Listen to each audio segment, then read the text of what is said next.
statement, budget for 2026-27.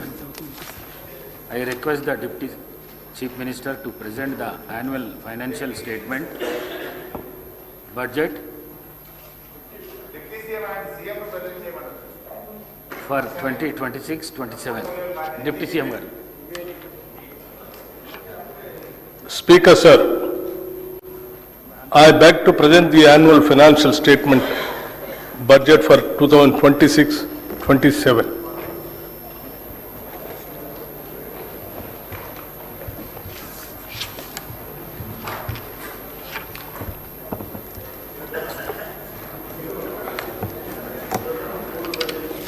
గౌరవ అధ్యక్ష, ప్రజల ప్రయోజనాలే పరమావధిగా రాష్ట్ర అభివృద్ధి ధ్యేయంగా సాగుతున్న ఈ ప్రజాప్రభుత్వంలో వరుసగా 4వసారి 2026-27 ఆర్థిక సంవత్సరానికి బడ్జెట్ను ప్రవేశపెట్టే అవకాశం నాకు కల్పించిన తెలంగాణ ప్రజానికానికి, ప్రభుత్వానికి, కాంగ్రెస్ నాయకత్వానికి హృదయపూర్వక కృతజ్ఞతలు తెలుపుకుంటున్నాను.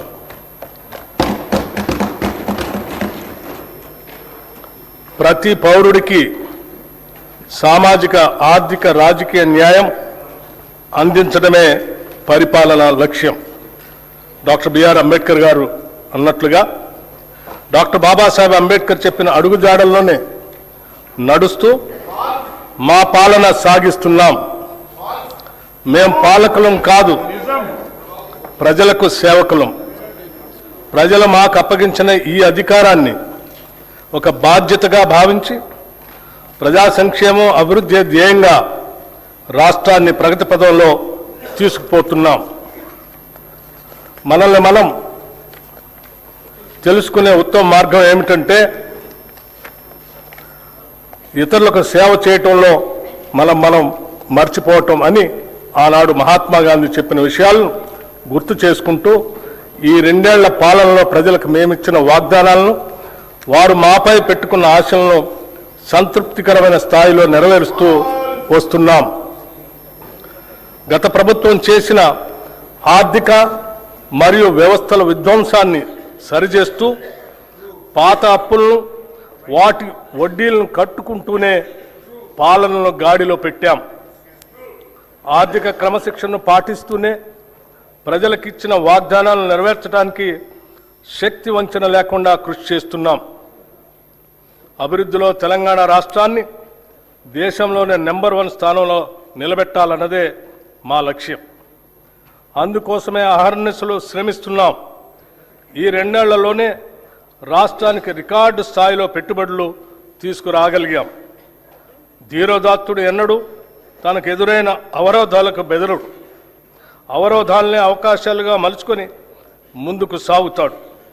మేమెంచుకున్న లక్ష్యాల వైపు అడుగులేయటంలో ఎన్ని అడ్డంకులు ఎదురైనా లెక్క చేయక ముందుకు సాగుతున్నాం. ప్రజల నుండి పన్నుల రూపంలో వచ్చిన సొమ్మును తిరిగి వారి అభ్యున్నతి కోసమే వెచ్చిస్తున్నాం. ప్రతి పైసాకు మేము కాపలాదారులుగా ఉంటున్నాం. ఆదర్శవంతమైన పాలనలో రాష్ట్రాన్ని దేశానికే తలమానికంగా నిలబెడుతున్నాం. సుస్థిర రాజకీయ వ్యవస్థ, పటిష్టమైన ప్రణాళిక, దూరదృష్టి, ప్రజలకు మేలు చేయాలనే పట్టుదల మమ్మల్ని నడిపిస్తున్నాయి. ప్రపంచ పరిస్థితులు ఏ విధంగా ఉన్నా తెలంగాణ ప్రజానికం పట్ల, వారి అభ్యున్నత పట్ల అత్యున్నతమైన చిత్తశుద్ధితో ఈ బడ్జెట్ని రూపకల్పన చేశాం. అధ్యక్ష, బడ్జెట్ అంటే సంఖ్యల చుట్టూ తిరిగే అంకెలు కాదు, ప్రజల చుట్టూ తిరిగే సంఖ్యలు. బడ్జెట్ ప్రజల జీవన స్థితిగతుల మార్పుకు దోహదపడే లెక్కలు.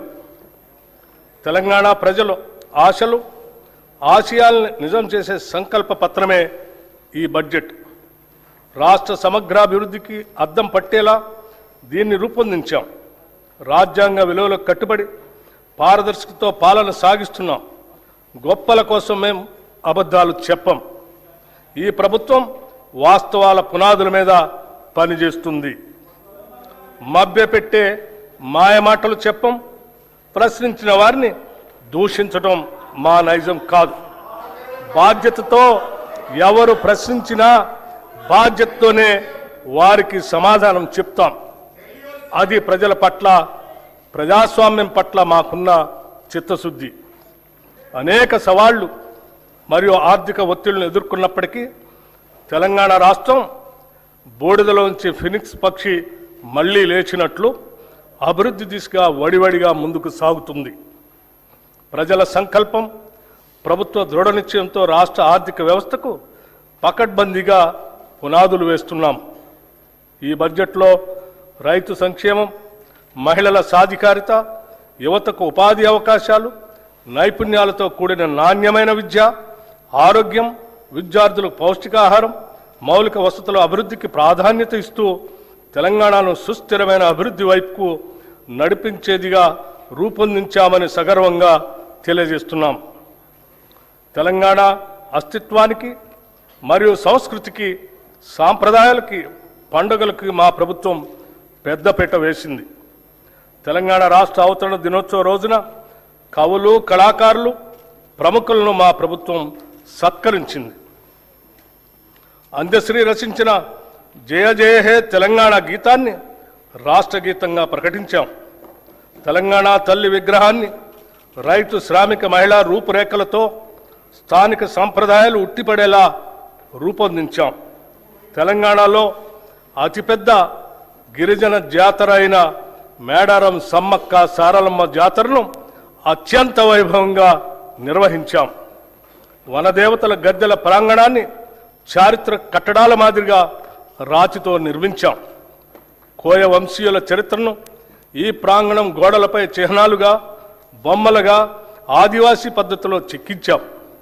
తెలుగు చలనచిత్రాలకు తెలంగాణ గదర్ ఫిలిం అవార్డ్స్ పేరుతో అవార్డులు అందజేస్తున్నాం.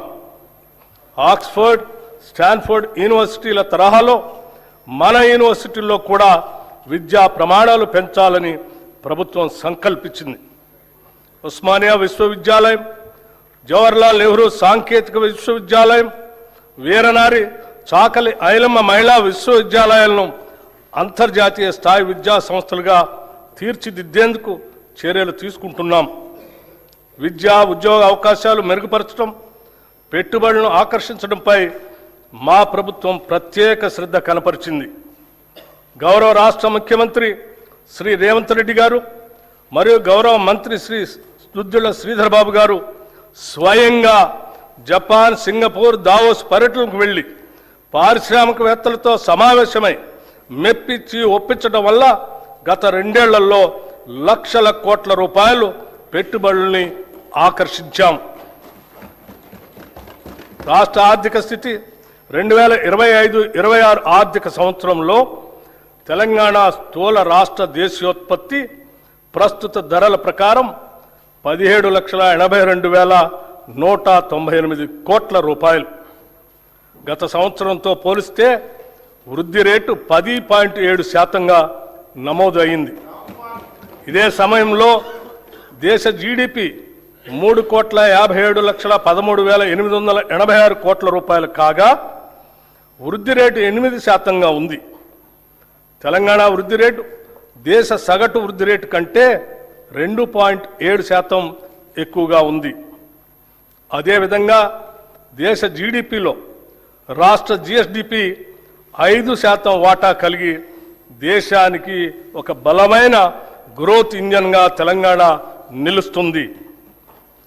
భారతదేశ వృద్ధి రేటు తగ్గుతూ మందగమనంలో ఉన్నప్పటికీ మన రాష్ట్ర వృద్ధి రేటులో మెరుగైన పెరుగుదల కనపడుతుంది. ప్రస్తుత ధరల ప్రకారం 2024-25 ఆర్థిక సంవత్సరంలో 9.8% ఉన్న దేశ జీడిపి వృద్ధి రేటు 2025-26 నాటికి 8% పడిపోయింది. కానీ సరిగ్గా ఇదే సమయంలో తెలంగాణ రాష్ట్ర స్థూల రాష్ట్ర దేశీయోత్పత్తి వృద్ధి రేటు 2024-25లో 10.6% నుంచి 2025-26 నాటికి 10.7% పెరిగింది. దీని ద్వారా మన ప్రభుత్వం ఆచరిస్తున్న విధానాలు సరైన దిశలో ఉన్నాయని, అవి అభివృద్ధికి తోడ్పడుతున్నాయని అనటానికి నిదర్శనం. తలసరి ఆదాయం రాష్ట్ర తలసరి ఆదాయం గణనీయంగా పెరిగింది. 2025-26 ఆర్థిక సంవత్సరంలో ప్రస్తుత ధరల ప్రకారం రాష్ట్ర తలసరి ఆదాయం 4,18,931 రూపాయలు కాగా వృద్ధి రేటు 10.2%. దేశ తలసరి ఆదాయం 2,19,575 రూపాయలు కాగా వృద్ధి రేటు కేవలం 6.9%. దేశ తలసరి ఆదాయంతో పోలిస్తే తెలంగాణ తలసరి ఆదాయం 1,99,356 రూపాయలు ఎక్కువ, అంటే 1.9 రెట్లు ఎక్కువగా ఉంది. డాక్టర్ ఏపీజే అబ్దుల్ కలాం గారు అన్నట్టు dream dream dream dreams transform into thoughts and thoughts result in action. ప్రస్తుతం $200 బిలియన్ ఉన్న ఆర్థిక వ్యవస్థను 2034 నాటికి $1 ట్రిలియన్ ఆర్థిక వ్యవస్థగా, 2047 నాటికి $3 ట్రిలియన్ ఆర్థిక వ్యవస్థగా తీర్చిదిద్దే ఒక మహత్తర లక్ష్యాన్ని నిర్దేశించుకున్నాం. ఈ లక్ష్యాన్ని సాధించడం కోసం విభాగాల వారీగా ప్రత్యేక ప్రణాళికలను రూపొందిస్తున్నాం. సెంట్రల్ స్పాన్సర్ స్కీమ్స్ గత ప్రభుత్వం 2014 నుంచి 2023 వరకు కేంద్ర ప్రాయోజిత పథకాలు సెంట్రల్ స్పాన్సర్ స్కీమ్స్ నిధులను సరైన రీతిలో వినియోగించలేదు. కేంద్రం నుంచి మంజూరైన నిధులను కూడా ఆయా పథకాల అమలుకు ఖర్చు చేయకుండా ఇతర అవసరాలకు నిధులు దారి మళ్లించడం వల్ల కేంద్రం నుంచి రావాల్సిన తదుపరి వాయిదాలు నిలిచిపోయి తెలంగాణకు తీరని నష్టం జరిగింది. మా ప్రభుత్వం అధికారంలోకి రాగానే ఈ పరిస్థితి వెంటనే గుర్తించి 2014-15 నుండి 2023-24 ఆర్థిక సంవత్సరం వరకు కేంద్ర ప్రాయోజిత పథకాల కింద బకాయి పడ్డ నిధులన్నింటినీ సంబంధిత శాఖలకు సుమారు 3,000 కోట్ల రూపాయలను ఈ ఆర్థిక సంవత్సరంలో విడుదల చేయటం జరిగింది. మన రాష్ట్ర అభివృద్ధి కోసం కోఆపరేటివ్ ఫెడరలిజం స్ఫూర్తితో కేంద్ర ప్రభుత్వంతో సత్సంబంధాలు కొనసాగిస్తూ 2021-22 సంవత్సరంలో రాష్ట్రానికి కేంద్ర ప్రాయోజిత పథకాల ద్వారా వచ్చిన నిధులు 4,826 కోట్ల రూపాయలు కాగా మా ప్రభుత్వం ఈ ఆర్థిక సంవత్సరం ఇప్పటిదాకా 7,072 కోట్ల రూపాయలను సాధించింది. ఇదే వరవడిని కొనసాగిస్తూ మరిన్ని నిధులను సాధించడానికి రాష్ట్ర ప్రభుత్వం చిత్తశుద్ధితో ప్రయత్నిస్తుంది. అధ్యక్ష, రుణ పునర్వ్యవస్థీకరణ ఏ రాష్ట్రానికైనా ఆర్థిక క్రమశిక్షణ అనేది అభివృద్ధికి మూలాధారం. రాబడికి మించి చేసే అప్పులు ఆ ఆర్థిక వ్యవస్థ మనుగడనే ప్రశ్నార్థకం చేస్తాయి. గత ప్రభుత్వ హయాంలో పరిమితులకు మించి చేసిన అప్పుల కారణంగా రాష్ట్ర ఆర్థిక వ్యవస్థపై తీవ్ర భారం పడింది. ఈ తప్పిదాన్ని సరిదిద్దేందుకు గత ప్రభుత్వం అధిక వడ్డీకి తెచ్చిన ₹25,612 కోట్ల రుణాలను తక్కువ వడ్డీకి పునర్వ్యవస్థీకరించింది అని చెప్పడానికి సంతోషిస్తున్నాం. అంతేకాకుండా రుణ చెల్లింపుల వ్యవధిని పెంచి అసలు చెల్లించాల్సిన కాలాన్ని 20 నుంచి 39 సంవత్సరాలకి పొడిగించింది. ఈ రుణ పునర్వ్యవస్థీకరణ ద్వారా 2025-26 నుండి 2031-32 దాకా చెల్లించాల్సిన 34,058 కోట్ల రూపాయల నుంచి 11,915 కోట్లకు తగ్గింది. దీని ద్వారా రాష్ట్రానికి 22,142 కోట్ల రూపాయలు క్యాష్ అవుట్ఫ్లో తగ్గి నగదు వెసులుబాటు కలిగింది. గతంలో టీయూఎఫ్ఐడిసి సంస్థ 10.2% వడ్డీతో తీసుకున్న 172.02 కోట్లు, తెలంగాణ రోడ్డు డెవలప్మెంట్ కార్పొరేషన్ 9.7% వడ్డీతో తీసుకున్న 2,204.06 కోట్ల రూపాయల రుణాలను 8.6% వడ్డీకి రీస్ట్రక్చర్ చేసుకున్నాము. దీని ద్వారా మొత్తంగా ఈ ఆర్థిక సంవత్సరంలో సుమారు 27,988 కోట్ల అధిక వడ్డీ రుణాలను తక్కువ వడ్డీకి మార్చుకున్నాం. 16వ ఆర్థిక సంఘం కేంద్రానికి పన్నుల రూపంలో మనం ఏటా వేల కోట్ల రూపాయల ఆదాయం సమకూరుస్తుంటే తిరిగి కేంద్ర పన్నుల పంపకాల ద్వారా మనకు ఇస్తున్నది మనం కట్టే ప్రతి రూపాయలో సగటున 42 పైసలే. జనాభా నియంత్రణ పాటిస్తూ సొంత రాబడి పెంచుకుంటూ దేశ ఆర్థిక వ్యవస్థ వెన్నుముకగా నిలుస్తున్న రాష్ట్రాలకు ఈ పంపకం ద్వారా తీవ్ర అన్యాయం జరుగుతూ వస్తుంది. ఈ చారిత్రక లోపాన్ని సరిదిద్దేందుకు మన ప్రభుత్వం 16వ ఆర్థిక సంఘం ముందు బలమైన వాదనను వినిపించింది. తద్వారా కేంద్ర పన్నుల పంపకం ఫార్ములాలో కేవలం జనాభా ఆదాయ వ్యత్యాసాల లాంటి అంశాలనే కాకుండా రాష్ట్ర జిఎస్డిపిని కూడా ఒక కీలక కొలమానంగా పరిగణలోకి తీసుకునేలా మెప్పించి ఒప్పించడంలో మన ప్రభుత్వం విజయం సాధించింది. దీని ద్వారా తెలంగాణ వాటాను 2.102% నుండి 2.174% పెంచటం జరిగింది. తెలంగాణ రాష్ట్రాన్ని దేశంలోనే భవిష్యత్ ఆర్థిక శక్తిగా అభివృద్ధి చేయాలనే లక్ష్యంతో తెలంగాణ రైజింగ్ గ్లోబల్ సమ్మిట్ 2025ను డిసెంబర్ 8-9 తేదీల్లో హైదరాబాద్లోని భారత్ ఫ్యూచర్ సిటీలో విజయవంతంగా నిర్వహించాం. ప్రధాన రంగాలలో ప్రపంచ స్థాయి పెట్టుబడులను ఆకర్షించడానికి ఈ సమ్మిట్ ఒక ముఖ్య వేదికగా నిలిచింది. ప్రపంచవ్యాప్తంగా సుమారు 2000 మంది అంతర్జాతీయ ప్రతినిధులు, పెట్టుబడిదారులు, విధాన రూపకర్తలు, ఆర్థిక నిపుణులు, సాంకేతిక రంగ నిపుణులు ఈ సమ్మిట్లో పాల్గొన్నారు. ఈ సమ్మిట్లో నోబెల్ బహుమతి గ్రహీతల ఆర్థికవేత్త శ్రీ అభిజిత్ బెనర్జీ, సామాజికవేత్త శ్రీ కైలాష్ సత్యార్థి, ఆర్బీఐ మాజీ గవర్నర్లు శ్రీ దువ్వూరి సుబ్బారావు, శ్రీ రఘురామ్ రాజన్, ఆర్థికవేత్త శ్రీ అరవింద్ సుబ్రహ్మణ్యన్, యునైటెడ్ కింగ్డమ్ మాజీ ప్రధాని Shri Tony Blair, World Economic Forum ప్రతినిధి శ్రీ జెర్మీ జగ్గన్స్ వంటి ప్రముఖులు పాల్గొన్నారు. అదేవిధంగా పరిశ్రమల రంగం నుంచి శ్రీ శంతన్ నారాయణ్, శ్రీ ఆనంద్ మహేంద్ర, శ్రీ ప్రేమ్ వాట్సా, శ్రీ ఎరిక్ స్వైడర్ వంటి ప్రముఖ పారిశ్రామికవేత్తలు కూడా పాల్గొన్నారు. ఈ సమ్మిట్ సందర్భంగా తెలంగాణ రైజింగ్ విజన్ 2047 పత్రాన్ని అధికారికంగా విడుదల చేయటం జరిగింది. ఈ విజన్ పత్రం క్యూర్, ప్యూర్, రేర్ అనే 3 ప్రాంతాల ఆధారంగా సమతుల్య సుస్థిర అభివృద్ధి సాధించడానికి రాష్ట్ర దీర్ఘకాలిక అభివృద్ధి వ్యూహాన్ని ప్రతిపాదించింది. సమ్మిట్ సందర్భంగా దాదాపు 100 పైబడి ఎంఓయూలు కుదుర్చుకున్నాం. వీటి ద్వారా సుమారు 5,75,000 కోట్ల రూపాయలు పెట్టుబడులు పెట్టడానికి పెట్టుబడిదారులు తమ ఆసక్తిని వ్యక్తపరిచారు. హైదరాబాద్లో సాఫ్రన్ సిఎఫ్ఎం అంతర్జాతీయ ఏరోక్రాఫ్ట్ ఇంజిన్ యొక్క మెయింటెనెన్స్, రిపేర్ మరియు ఓవరాల్ ఎంఆర్ఓ సదుపాయ కేంద్రాన్ని ప్రారంభించడం ఒక చారిత్రాత్మక ప్రభుత్వ విజయం. గౌరవ ముఖ్యమంత్రి శ్రీ రేవంత్ రెడ్డి గారు దావోస్లో next gen life sciences policy 2026-2030ను ఆవిష్కరించారు.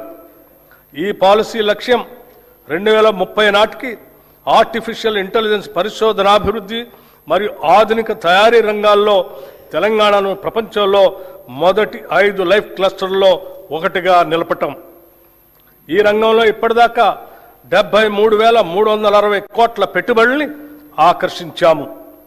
దీనివల్ల 1,00,000 మందికి ప్రత్యక్షంగా మరియు 2,50,000 మందికి పరోక్షంగా ఉద్యోగాలు సృష్టించబడతాయి. సింగపూర్కు చెందిన ఏజీఐడిసి, వియత్నాంకు చెందిన వెన్ గ్రూప్, జేసీకి ఇన్ఫ్రా ప్రాజెక్ట్స్ లిమిటెడ్ సంస్థల నుంచి మొత్తం 1,03,500 కోట్ల రూపాయల పెట్టుబడులు వస్తాయి. ప్రణాళికాబద్ధంగా అభివృద్ధి సాధించడానికి, ఈ అభివృద్ధికి ప్రజలను వారసులను చేస్తూ ముందుకు సాగటానికి అంతర్జాతీయ స్థాయిలో ఎక్కడా లేని విధంగా క్యూర్, ప్యూర్, రేర్ అనే 3 ప్రధాన ప్రాంతాలుగా గుర్తించాం. క్యూర్లో సేవా రంగానికి, ప్యూర్లో ఉత్పాదక రంగానికి, రేర్లో వ్యవసాయ మరియు వ్యవసాయ అనుబంధ రంగాలకు ప్రాధాన్యత ఇస్తూ రాష్ట్రాన్ని అభివృద్ధి చేస్తున్నాం. Hyderabad outer ring road ORR లోపల క్యూర్ ప్రాంతంలో technology, artificial intelligence, global capability సెంటర్లు, పరిశోధన, అభివృద్ధి, స్టార్టప్, ఫైనాన్షియల్ సర్వీసెస్ సంస్థలు మరియు ఇతర సర్వీస్ సెక్టార్లను అధిక విలువైన సేవల కేంద్రంగా అభివృద్ధి చేయాలని నిర్ణయించాం.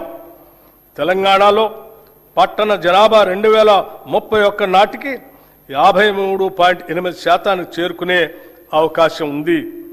ఈ నేపథ్యంలో క్యూర్ ప్రాంత పరిధిని కాలుష్యరహితంగా నెట్ జీరో మార్చేందుకు కావలసిన అన్ని చర్యలు తీసుకుంటున్నాం.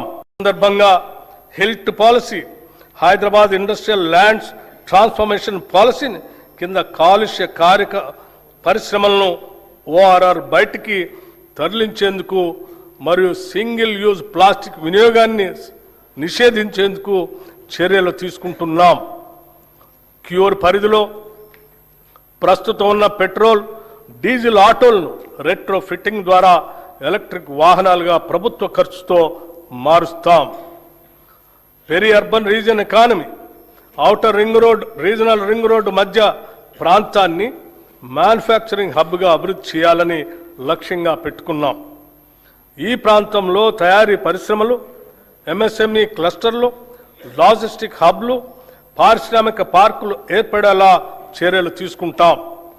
దీని ద్వారా ముఖ్యంగా పెద్ద ఎత్తున ఉద్యోగాలు సృష్టించబడతాయి. ఈ ప్రాంతం తెలంగాణ ఆర్థిక వ్యవస్థకు తయారీ కేంద్రంగా, మ్యానుఫ్యాక్చరింగ్ ఇంజన్గా మారనుంది. రీజనల్ రింగ్ రోడ్ అవతల ఉన్న ప్రాంతాలను వ్యవసాయ వాల్యూ యాడెడ్ ఆర్థిక వ్యవస్థగా ఏర్పాటు చేస్తున్నాం.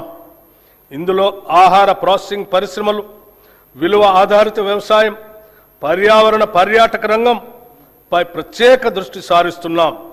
దీని ద్వారా గ్రామీణ ప్రాంతాల ఆదాయం పెరిగి సమగ్ర ప్రాంతీయ అభివృద్ధి సాధ్యమవుతుంది. హైదరాబాద్ అభివృద్ధికి ప్రభుత్వం పలు చర్యలు తీసుకుంటుంది. ఔటర్ రింగ్ రోడ్ అవతల లోపల ఉన్న 20 మున్సిపాలిటీలను, 7 కార్పొరేషన్లను విలీనం చేస్తూ GHMC ప్రాంతాన్ని పరిపాలనా సౌలభ్యం కోసం ప్రభుత్వం పునర్వ్యవస్థీకరించి నగరంలో సమ్మిళిత మరియు సమాన అభివృద్ధిని సాధించే దిశగా మన ప్రభుత్వం GHMCని కొత్త డివిజన్లు మరియు బ్లాకులతో కూడిన గ్రేటర్ హైదరాబాద్, సైబరాబాద్ మరియు మల్కాజ్గిరి అనే 3 నగరపాలక సంస్థలుగా విభజించింది. అనేక పాలనాపరమైన సంస్కరణలతో పాటు ప్రణాళికాబద్ధమైన అభివృద్ధి కోసం సమర్థులైన అధికారుల్ని నియమించడం జరిగింది.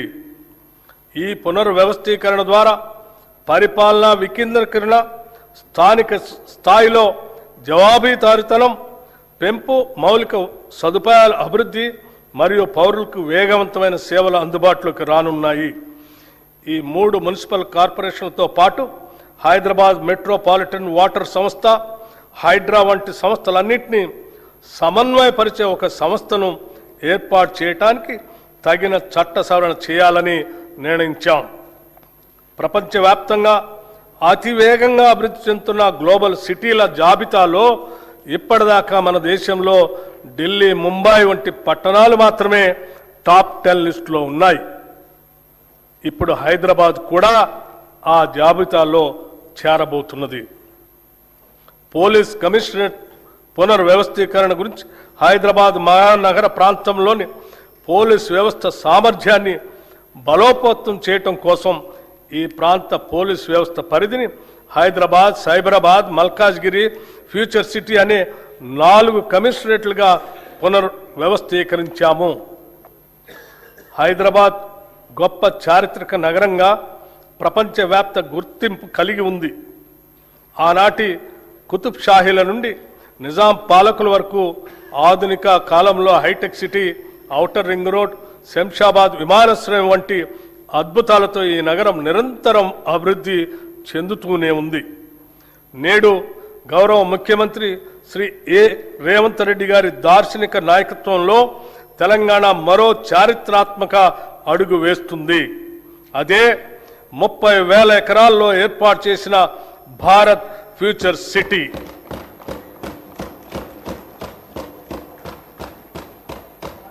రేడియల్ రోడ్ల నిర్మాణం, ఫ్యూచర్ సిటీని నేరుగా ఆంధ్రప్రదేశ్లోని మచిలీపట్నం పోర్టుకి అనుసంధానించే గ్రీన్ఫీల్డ్ జాతీయ రహదారి, భూగర్భ విద్యుత్ వ్యవస్థ, పర్యావరణ అనుకూల స్మార్ట్ గ్రిడ్లతో ఈ నగరం సుస్థిర అభివృద్ధికి నిదర్శనంగా నిలుస్తుంది.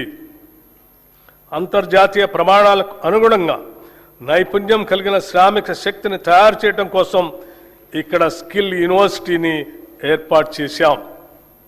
ఈ ఫ్యూచర్ సిటీ నిర్మాణం పూర్తి చేసుకుంటే ఈ నగరం అంతర్జాతీయ నగరాల సరసన నిలిచి అంతర్జాతీయ పర్యాటక కేంద్రంగా మారుతుంది. తెలంగాణ ఉద్యమ ఆకాంక్షలలో అత్యంత కీలకమైన ఉద్యోగ నియామకాల భర్తీకి ప్రజాప్రభుత్వం అత్యంత ప్రాధాన్యతనిచ్చింది. గత ప్రభుత్వం నిరుద్యోగుల జీవితాలతో చెలగాటం ఆడింది. టీజీపీఎస్సీ ద్వారా నిర్వహించే అత్యున్నతమైన గ్రూప్ 1, గ్రూప్ 2 పరీక్షలను సమర్థవంతంగా నిర్వహించలేక పరీక్షా పత్రాలు లీక్ కావడంతో రాజ్యాంగబద్ధ సంస్థ అయిన టీజీపీఎస్సీ నవ్వుల పాలైంది. గత ప్రభుత్వ నిర్లక్ష్యానికి ఎందరో నిరుద్యోగులు ప్రాణాలు కోల్పోయారు. ఈ ప్రభుత్వం అధికారంలోకి రాగానే యూపీఎస్సీ స్థాయిలో టీజీపీఎస్సీని పునర్వ్యవస్థీకరించి నిరుద్యోగుల ఆకాంక్షలను గుర్తించి ఇప్పటి వరకు 67,763 మంది నిరుద్యోగులకు నియామక పత్రాల్ని అందించడం జరిగింది. తెలంగాణ రాష్ట్రంలోని బడుగు బలహీన వర్గాలకు అండగా నిలిచేందుకు వీలుగా రాష్ట్రంలో సివిల్స్ సాధించే లక్ష్యంతో పోటీ పరీక్షలకు సన్నద్ధం అవుతున్న విద్యార్థులకు అండగా నిలిచేందుకు రాజీవ్ సివిల్స్ అభయహస్తం పథకాన్ని ప్రభుత్వం అమలు చేస్తుంది. ఈ పథకం ద్వారా ఈ సంవత్సరం ప్రభుత్వ రంగ సంస్థ అయిన సింగరేణి సంస్థ సిఎస్ఆర్ నిధుల ద్వారా సివిల్స్ మెయిన్ పరీక్షలకు హాజరైన 202 మంది అభ్యర్థులకు ₹1,00,000 చొప్పున ఆర్థిక సహాయం అందించింది. ఈ సహాయం అందుకున్న అభ్యర్థుల్లో 51 మంది ఇంటర్వ్యూలకు సెలెక్ట్ అయ్యారు. వారికి అదనంగా ₹1,00,000 ఆర్థిక సహాయాన్ని అందించాం. వారిలో 20 మంది యూపీఎస్సీ సివిల్ సర్వీసెస్ ఫలితాల్లో మంచి ర్యాంకులు సాధించి తెలంగాణ రాష్ట్ర యువత తమ సత్తాను చాటి చెప్పారు. తెలంగాణ రాష్ట్రంలో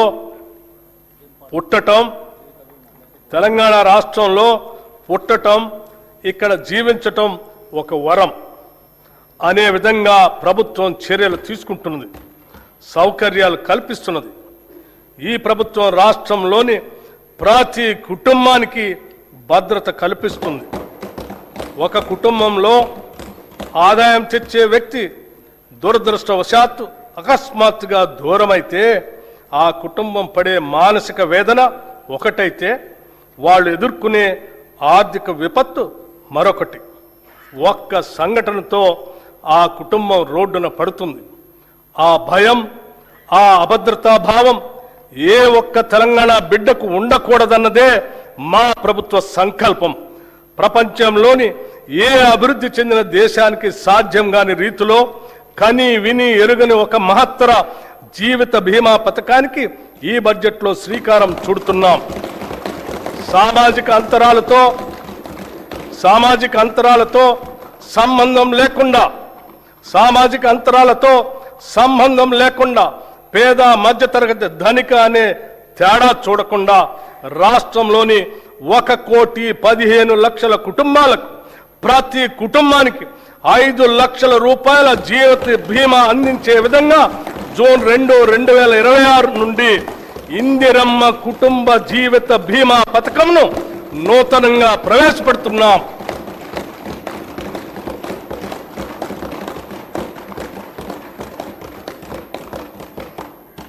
ప్రజల సమస్యలను త్వరితగతిన పరిష్కరించేందుకు, పరిపాలనలో పారదర్శకత, బాధ్యతను పెంపొందించేందుకు ఏర్పాటు చేసిన ప్రజావాణి కార్యక్రమం విజయవంతంగా కొనసాగుతుంది. హైదరాబాద్లో ఉన్న మహాత్మా జ్యోతిబా పూలే ప్రజాభవన్లో ప్రజల వినతులను నేరుగా సమర్పించే అవకాశాన్ని కల్పించాం. ప్రభుత్వం అమలు చేస్తున్న సంక్షేమ పథకాలు, చేపడుతున్న అభివృద్ధి కార్యక్రమాలను ప్రజలకు మరింతగా చేరువ చేయాలనే సంకల్పంతో రాష్ట్రంలో ప్రజాపాలన ప్రగతి ప్రణాళిక పేరుతో 99 రోజుల కార్యక్రమాన్ని ప్రభుత్వం రూపొందించింది. ఈ కార్యక్రమం 2026 మార్చి 6 నుంచి జూన్ 12 వరకు సాగుతుంది. గ్రామ, మండల, నియోజకవర్గ, జిల్లా మరియు రాష్ట్ర స్థాయిల వరకు పరిశుభ్రత, ఫైళ్ల క్లియరెన్స్, ఆరోగ్యం, రోడ్డు సేఫ్టీ, సంక్షేమం, పిల్లల భద్రత, డ్రగ్స్కు నో, రైతు సంక్షేమం, వ్యవసాయం, విద్య, యువత, క్రీడలు, మహిళలు, పర్యావరణం వంటి 10 అంశాలతో కూడిన ఈ కార్యక్రమాన్ని ప్రజాప్రతినిధులు, జిల్లా అధికారులు, స్వయం సహాయక సంఘాల మహిళలు మరియు పౌర సమాజ సంస్థల భాగస్వామ్యంతో అమలు చేస్తున్నాం. గత ప్రభుత్వం అట్టహాసంగా తెచ్చిన ధరణితో రైతులు అలివికాని కష్టాలు ఎదుర్కొన్నారు. ఈ భూ సమస్యలకు శాశ్వత పరిష్కారం కోసం ప్రభుత్వం తెలంగాణ భూభారతి చట్టం 2025ను అమలు చేసింది. ఈ చట్టం ద్వారా ప్రత్యేకమైన భూధార్ భూమి గుర్తింపు వ్యవస్థతో పాటు ఆర్టిఫిషియల్ ఇంటెలిజెన్స్ ఆధారిత భూమిత్ర చాట్ బాట్ను కూడా ప్రవేశపెట్టింది. గ్రామ స్థాయిలో భూ పరిపాలన బలోపేతం చేయడానికి 5010 గ్రామ పాలనా అధికారులతో సహా 8900 మంది సిబ్బందిని నియమించాం. అదనంగా 5520 లైసెన్స్డ్ సర్వేయర్లు తమ సేవలను అందిస్తున్నారు. ఈ సంవత్సరం 3,76,000 కొత్త పట్టాదారు పాస్బుక్స్ జారీ చేయబడ్డాయి.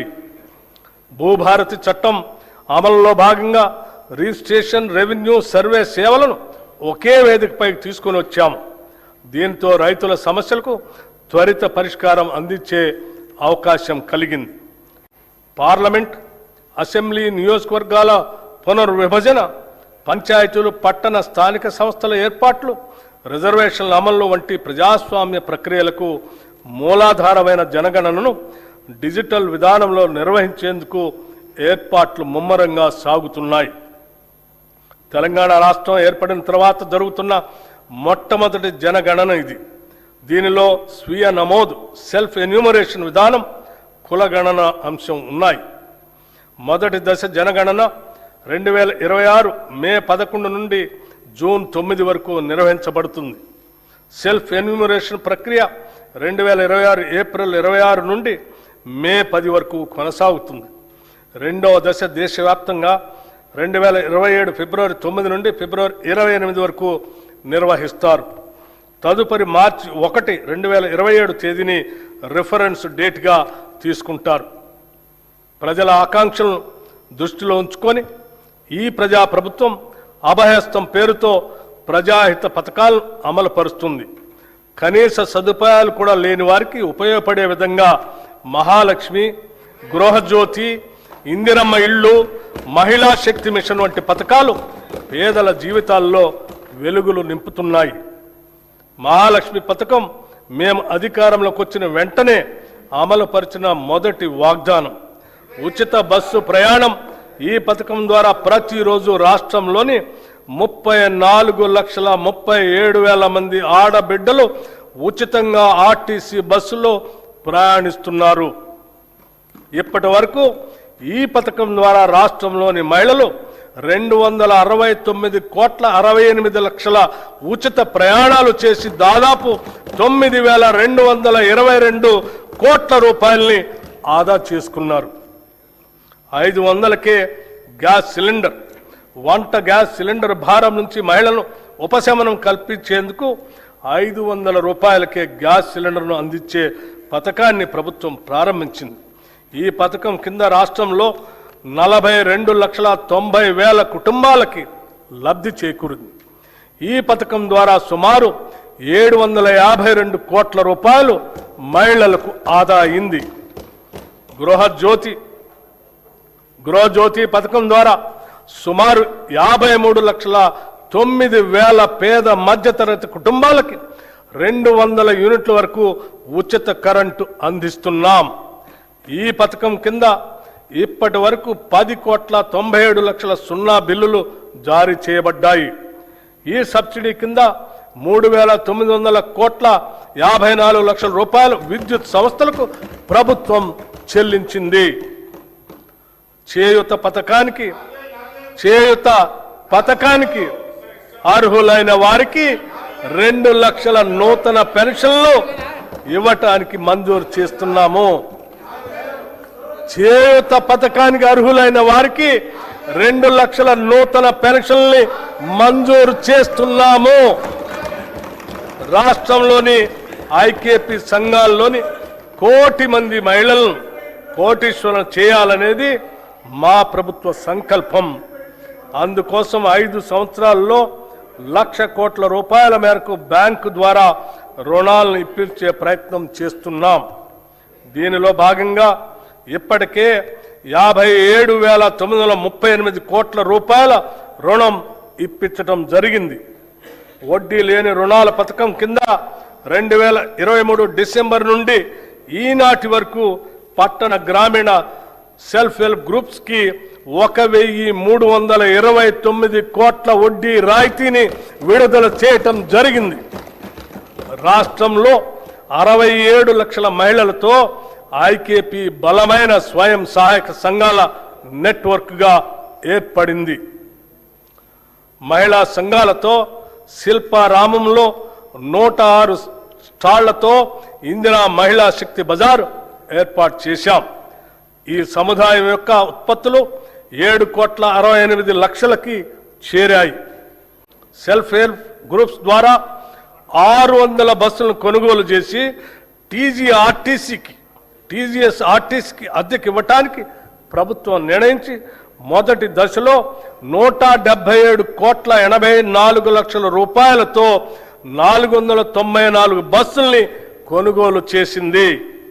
నారాయణపేట మరియు సంగారెడ్డిలో 2 పెట్రోల్ బంకులు ఏర్పాటు చేశాం. 28 పెట్రోల్ బంకుల ఏర్పాటు పురోగతిలో ఉన్నాయి. మహిళా సాధికారితను మరింత బలోపేతం చేయడానికి ఇప్పటికే ఉన్న 10 జిల్లాలకు అదనంగా 22 జిల్లాల్లో ఇందిరా మహిళా శక్తి భవనాలు ఏర్పాటు చేస్తున్నాము. మారుమూల ప్రాంతాల్లో ఉన్న షెడ్యూల్డ్ తెగల వారికి 12,600 కోట్ల రూపాయల బడ్జెట్తో ఇందిరా సవర గిరి జల వికాసం పథకం ద్వారా 100% సబ్సిడీతో సోలార్ పంప్ సెట్లు అందించి వారి పురోగతికి ఇదోతికంగా తోడ్పడతాం. 6 లక్షల ఎకరాల పోడు భూముల్లో అటవీ ఉత్పత్తులకు సంబంధించిన తోటల పెంపకాన్ని ప్రోత్సహించి 2,10,000 గిరిజన రైతులకు ఈ సౌకర్యం అందిస్తాము. ఈ పథకాన్ని ఇప్పటికే అచ్చంపేటలో పైలట్ ప్రాజెక్టుగా ప్రారంభించాము. దీని విధి విధానాలు అధ్యయనం చేసి రాష్ట్ర వ్యాప్తంగా అమలు చేస్తాం. దేశానికి అన్నం పెడుతున్న రైతు సంక్షేమమే ప్రథమ ప్రాధాన్యతగా మేము భావిస్తున్నాం. రైతులకు ప్రభుత్వం ఇస్తున్న ప్రోత్సాహంతో వ్యవసాయ దిగుబడుల్లో తెలంగాణ రాష్ట్రం దేశంలోనే మొదటి స్థానంలో నిలిచింది. రైతులకు పెట్టుబడి సహాయం కోసం రైతు భరోసా పథకం ద్వారా ప్రతి సీజన్కు ఎకరాకి 6,000 చొప్పున 2 పంటలు కలిపి సంవత్సరానికి 12,000 రూపాయలు సహాయం అందిస్తున్నాం. రైతులకు మద్దతు ధరనివ్వటం కోసం వారికి ప్రోత్సాహకంగా సన్న వడ్లకు క్వింటాకు 500 రూపాయల చొప్పున అందజేస్తూ ప్రభుత్వం వారికి అండగా నిలుస్తుంది. దీని ద్వారా ప్రతి ఎకరానికి రైతుకు సగటున దాదాపు 25 క్వింటాళ్లు దిగుబడి వస్తుందని పరిగణిస్తే ఒక్క సీజన్కు ఎకరానికి రైతుకు సుమారు 12,500 రూపాయలు ఆదాయం వస్తుంది. దీనివలన రైతుకు సంవత్సరానికి 2 పంటలకు కలిపి 25,000 రూపాయలు అధిక ఆదాయం ఎకరానికి లభిస్తుంది. 2024-25 సంవత్సరంలో 284,16,000 మెట్రిక్ టన్నుల వరి 1,27,00,000 ఎకరాల్లో పండింది. ఫిలిప్పైన్స్ కు 22,750 మెట్రిక్ టన్నుల బియ్యం తెలంగాణ నుంచి ఎగుమతి చేయటం జరిగింది. దీని ద్వారా మన బియ్యానికి డిమాండ్ పెరిగి రైతాంగానికి మరింతగా మద్దతు ధర లభించింది. రాష్ట్రంలో ఉద్యాన పంటల విస్తీర్ణం సుమారు 13 లక్షల ఎకరాలుగా ఉంది. మామిడి, సీతాఫలం, మిరప, పసుపు, నారింజ వంటి పంటల అభివృద్ధికి మా ప్రభుత్వం ప్రాధాన్యత ఇస్తుంది. 79,287 మంది రైతులు 2,90,466 ఎకరాల్లో ఆయిల్ పామ్ పంటను సాగు చేస్తున్నారు. ఈ పంటను మరో 68,000 ఎకరాల్లో విస్తరించేందుకు ప్రణాళిక రూపొందించాం. మైక్రో ఇరిగేషన్ పద్ధతులను 2,34,000 ఎకరాల్లో అమలు చేయాలని నిర్ణయించాం.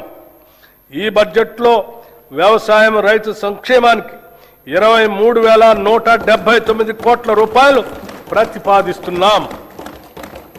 రాష్ట్రంలోని 3,38,00,000 లబ్ధిదారులకి పబ్లిక్ డిస్ట్రిబ్యూషన్ సిస్టమ్ కింద అన్ని రేషన్ షాపుల ద్వారా 6 కిలోల సన్నబియ్యం అందించబడుతుంది. దీని ద్వారా ఆహార భద్రత కల్పించడంతో పాటు ప్రజలకు నాణ్యమైన పౌష్టికాహారాన్ని ప్రభుత్వం అందించగలుగుతుంది. గత ప్రభుత్వం 10 ఏళ్లు రేషన్ కార్డులు ఇవ్వకపోవడంతో ఎందరో పేద ప్రజలు సంక్షేమ కార్యక్రమాలకి దూరమయ్యారు. ప్రజాప్రభుత్వం ఏర్పడిన తర్వాత అర్హులైన పేద కుటుంబాలకి 15,12,000 కొత్త రేషన్ కార్డుల్ని జారీ చేశాం. పాత కార్డులో మరో 19,44,000 మంది కొత్త సభ్యుల్ని చేర్చాం. రాష్ట్రంలో ప్రస్తుతం 1,05,07,879 రేషన్ కార్డులు ఉన్నాయి. ఈ బడ్జెట్లో పౌర సరఫరాల శాఖకు 7,366 కోట్ల రూపాయలు ప్రతిపాదిస్తున్నాం. పశు సంవర్ధక మత్స్య రంగాలు 2024-25 సంవత్సరంలో 1,935 కోట్ల 27 లక్షల గుడ్ల ఉత్పత్తితో తెలంగాణ రాష్ట్రం దేశంలో 3వ స్థానాన్ని చేరుకుంది. 11,58,000 టన్నుల మాంసం ఉత్పత్తి చేసి దేశంలో 5వ స్థానానికి చేరుకున్నాం. 2025-26 ఆర్థిక సంవత్సరానికి గాను రాష్ట్ర జిఎస్డిపికి పశు సంవర్ధక రంగం 1,03,525 కోట్ల రూపాయలు అందించగా మత్స్య రంగం 7,763 కోట్ల రూపాయలను అందించింది. కోహెడలో 47 కోట్ల రూపాయలతో హోల్సేల్ చేపల మార్కెట్ని నిర్మిస్తున్నాము. ఈ బడ్జెట్లో పశు సంవర్ధక మత్స్య శాఖకు 1,529 కోట్ల రూపాయలని ప్రతిపాదిస్తున్నాము. విద్యుత్ అభివృద్ధి, విశ్వసనీయత, భవిష్యత్తు దిశగా తెలంగాణ మన ప్రజాప్రభుత్వం విద్యుత్ రంగాన్ని కేవలం సరఫరా వ్యవస్థగా కాకుండా సామాజిక న్యాయం, ఆర్థిక వృద్ధి మరియు భవిష్యత్ తెలంగాణకు పునాదిగా భావిస్తుంది. విద్యుత్ అనేది కేవలం సేవ కాదు, అది సమాజం ఎలా పనిచేస్తుందో చెప్పే అర్థం. ఈరోజు తెలంగాణలో విద్యుత్ రంగం దేశంలోనే అత్యుత్తమంగా నిలవటానికి కారణం నిరంతర సరఫరా మాత్రమే కాదు, నాణ్యత, విశ్వసనీయత మరియు ప్రజా కేంద్రిత పాలన. ప్రస్తుతం మన రాష్ట్రంలో 23,187 మెగావాట్ల స్థాపిత సామర్థ్యం ఉంది. అందులో గణనీయమైన భాగం పునరుత్పాదక శక్తి వనరుల నుంచే వస్తుంది. మార్చి 13, 2026 తెలంగాణ విద్యుత్ రంగానికి చారిత్రాత్మక రోజు. ఆ రోజు 18,228 మెగావాట్ల గరిష్ట డిమాండ్ను సమర్థవంతంగా నెరవేర్చడమే కాకుండా 341.08 మిలియన్ యూనిట్ల విద్యుత్ సరఫరా చేసి రాష్ట్ర చరిత్రలోనే అత్యధిక వినియోగాన్ని నమోదు చేశాం.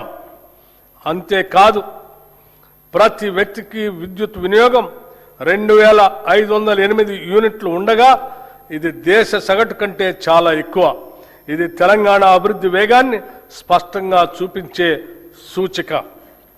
ఒకప్పుడు విద్యుత్ కొరత గురించి మాట్లాడుకునే తెలంగాణ ఈరోజు విద్యుత్ భవిష్యత్తును రూపొందించే తెలంగాణగా మారింది. మన ప్రభుత్వం విద్యుత్ సేవలను ప్రజలకు మరింత చేరువ చేయడంలో ఒక కొత్త విధానాన్ని తీసుకొచ్చింది. అధికారులు కార్యాలయాల్లో కాకుండా ప్రజల మధ్యకు వెళ్లే విధంగా ప్రజాబాట పొలం బాట అనే కార్యక్రమాన్ని అమలు చేస్తున్నాం. సమస్యలు ఫైళ్లలో కాదు, ప్రజల దగ్గరే పరిష్కారం అవుతున్నాయి. 214 ఎలక్ట్రిక్ అంబులెన్సులు మరియు 24 గంటల 1912 కాల్ సెంటర్ ద్వారా తక్షణ స్పందన అందిస్తున్నాం. పాలనాపరంగా ఉండే వ్యవస్థ కాదు, సమస్య దగ్గరకు వెళ్లే వ్యవస్థ ఇది. సాంకేతిక రంగంలో కూడా కీలక మార్పులు తీసుకువస్తున్నాం. రియల్ టైం ఫీడర్ మానిటరింగ్ వంటి ఆధునిక వ్యవస్థలు అమలు చేస్తూ సరఫరా నాణ్యతను నిరంతరం పర్యవేక్షించే స్థాయికి తీసుకొచ్చాం. ఇటీవల ఎస్ఎల్సి ఛార్జీల సవరణ ద్వారా కొత్త విద్యుత్ కనెక్షన్లు కాంటాక్ట్ లెస్ విధానంలో అందించే వ్యవస్థను ప్రవేశపెట్టాం. అభివృద్ధి చెందిన దేశాల తరహాలో పారదర్శకతను పెంచుతూ అవినీతి అవకాశాలను తగ్గించే దిశగా ఇది ఒక కీలక అడుగు. విద్యుత్ మౌలిక సదుపాయాల విస్తరణలో తెలంగాణ ఒక కొత్త ప్రమాణాన్ని నెలకొల్పుతుంది. ట్రాన్స్ఫార్మర్లు, సబ్స్టేషన్లు, నెట్వర్క్ సామర్థ్యం ప్రతి స్థాయిలో బలోపేతం అవుతున్నాయి. మౌలిక సదుపాయాలు కనిపించవు, కానీ అవే అభివృద్ధి కనిపించేలా చేస్తాయి. ఈ దశలో యాదాద్రి థర్మల్ పవర్ స్టేషన్లో 3x800 మెగావాట్ల యూనిట్ని ప్రారంభించి మరొక యూనిట్ని గ్రిడ్కి అనుసంధానం చేశాం. ఇది తెలంగాణ భవిష్యత్ విద్యుత్ భద్రతకు బలమైన పునాది. పునరుత్పాదక శక్తి రంగంలో తెలంగాణ ముందంజలో ఉంది. ప్రకృతితో కలిసి ముందుకు సాగటం మన లక్ష్యం. సౌర ప్రాజెక్టులు, సోలార్ విలేజ్లు, రూఫ్ టాప్ విస్తరణ మాత్రమే కాదు, పిఎం కుసుమ్ పథకం ద్వారా రైతులను విద్యుత్ వినియోగదారులుగా కాకుండా విద్యుత్ ఉత్పత్తిదారులుగా మార్చే దిశగా అడుగులు వేస్తున్నాం. ఇది రైతును వ్యవసాయకర్తగా మాత్రమే కాకుండా శక్తి రంగంలో భాగస్వామిగా నిలబడుతుంది. ఇప్పుడు శక్తి రంగం భవిష్యత్తు గురించి మాట్లాడాల్సిన సమయం వచ్చింది. శక్తిని ఉత్పత్తి చేయడం ఒక దశ, దాన్ని నిల్వ చేసి సమర్థవంతంగా వినియోగించడం భవిష్యత్తు. ఈ దశగా మహేశ్వరం మరియు చౌటప్పల్లో 1500 megawatts hour battery energy storage వ్యవస్థలను ఏర్పాటు చేస్తున్నాం. అలాగే టీజీ జెన్కో హైడల్ ఉత్పత్తిలో రికార్డు సాధించే లక్ష్యాన్ని దాదాపు రెట్టింపు చేసింది. ఈ సందర్భంగా సింగరేణి కాలేజ్ కంపెనీ లిమిటెడ్ సంస్థ చేసిన సేవలను కూడా మనం గుర్తు చేసుకోవాలి. రాష్ట్ర విద్యుత్ ఉత్పత్తి, ప్రసారం, పంపిణీ వ్యవస్థకు అవసరమైన బొగ్గు సరఫరాలో ఈ సంస్థ కీలక పాత్ర పోషిస్తుంది. అదేవిధంగా జైపూర్ థర్మల్ ప్లాంట్ ద్వారా విద్యుత్ ఉత్పత్తిలో కూడా ఈ సంస్థ తన వంతు పాత్రను పోషిస్తుంది. తెలంగాణ శక్తి రంగం నిరంతరంగా ముందుకు సాగటానికి ఈ సంస్థ అందిస్తున్న సహకారం ఒక బలమైన పునాది. తెలంగాణ రైజింగ్ గ్లోబల్ సమ్మిట్ సందర్భంగా టీజీ జెన్కో ద్వారా 11,460 మెగావాట్ల పంప్ స్టోరేజ్ మరియు ఇతర ప్రాజెక్టులకు 95,150 కోట్ల పెట్టుబడుల్ని ఆకర్షించాం. అదే సమయంలో రెడ్కో ద్వారా 1,23,350 కోట్ల పెట్టుబడులతో 12 ఒప్పందాలు కుదుర్చుకొని రాష్ట్రాన్ని గ్రీన్ ఎనర్జీ కేంద్రంగా తీర్చిదిద్దే దిశగా అడుగులు వేస్తున్నాం. ఇవి కేవలం పెట్టుబడులే కాదు, భవిష్యత్ తెలంగాణ శక్తి నిర్మాణానికి పునాదులు. పట్టణాభివృద్ధిలో కూడా తెలంగాణ కీలక పాత్ర పోషిస్తుంది. హైదరాబాద్ భూగర్భ కేబులింగ్ పనులు చేపడుతూ నగరాన్ని మరింత సురక్షితంగా, ఆధునికంగా మార్చుతున్నాం. రాష్ట్రంలో ఇప్పటికే 1036 ఎలక్ట్రిక్ వాహన ఛార్జింగ్ స్టేషన్లు ఏర్పాటు చేసి పర్యావరణ రహిత రవాణా వైపు తెలంగాణ వేగంగా ముందుకు పోతుంది. తెలంగాణ రైజింగ్ దృష్టిలో భాగంగా క్యూర్ ప్రాంతాల్లో గ్రీన్ మొబిలిటీని మరింత విస్తరించే దిశగా కూడా క్రమబద్ధమైన చర్యలు తీసుకుంటున్నాం. మన ప్రభుత్వం విద్యుత్ రంగాన్ని సామాజిక న్యాయ సాధనంగా కూడా ఉపయోగిస్తుంది. గృహజ్యోతి పథకం ద్వారా 53 లక్షలకు పైగా కుటుంబాలు లబ్ధి పొందుతున్నాయి. దీనికి భారీగా బడ్జెట్ మద్దతు అందిస్తూ డిస్కమ్లకు ప్రభుత్వం ప్రజల తరపున భారం భరిస్తుంది. విద్యా సంస్థలకు ఉచిత విద్యుత్, వ్యవసాయ సబ్సిడీ ఇవన్నీ కలిపి ఒక స్పష్టమైన సందేశం ఇస్తున్నాయి. రైతుకిచ్చే విద్యుత్ ఖర్చు కాదు, ఇది భవిష్యత్తుకు పెట్టుబడి.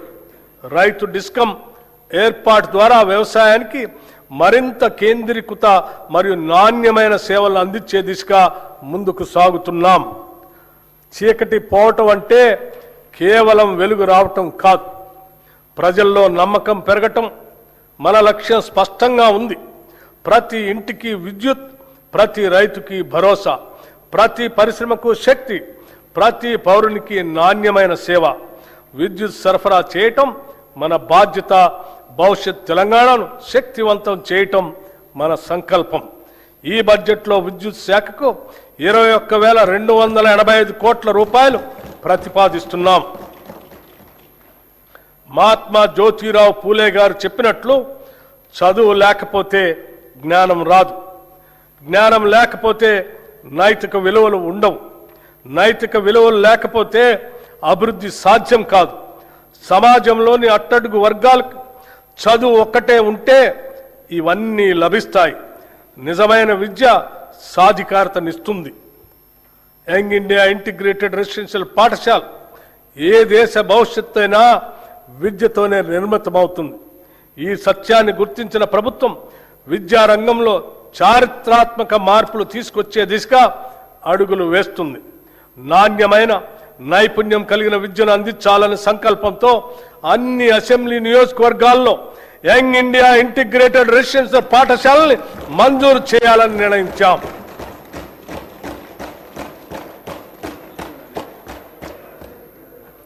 తెలంగాణ సమాజం ఒక ఉమ్మడి వసుదైక కుటుంబంగా SC, ST, BC, minority, OC విద్యార్థులు ఒకే చోట చదువుకునేందుకు వీలుగా అధునాతన వసతులతో 105 యంగ్ ఇండియా ఇంటిగ్రేటెడ్ రెసిడెన్షియల్ పాఠశాలలు నిర్మిస్తున్నాం. ఇప్పటికే 79 స్కూళ్లు మంజూరు చేశాం.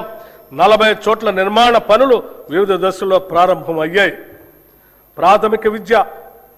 ప్రాథమిక విద్యను బలోపేతం చేయడానికి 33 జిల్లాల్లో 1,362 ప్రీ ప్రైమరీ విభాగాలను పైలట్ ప్రాజెక్టుగా ప్రారంభించాం.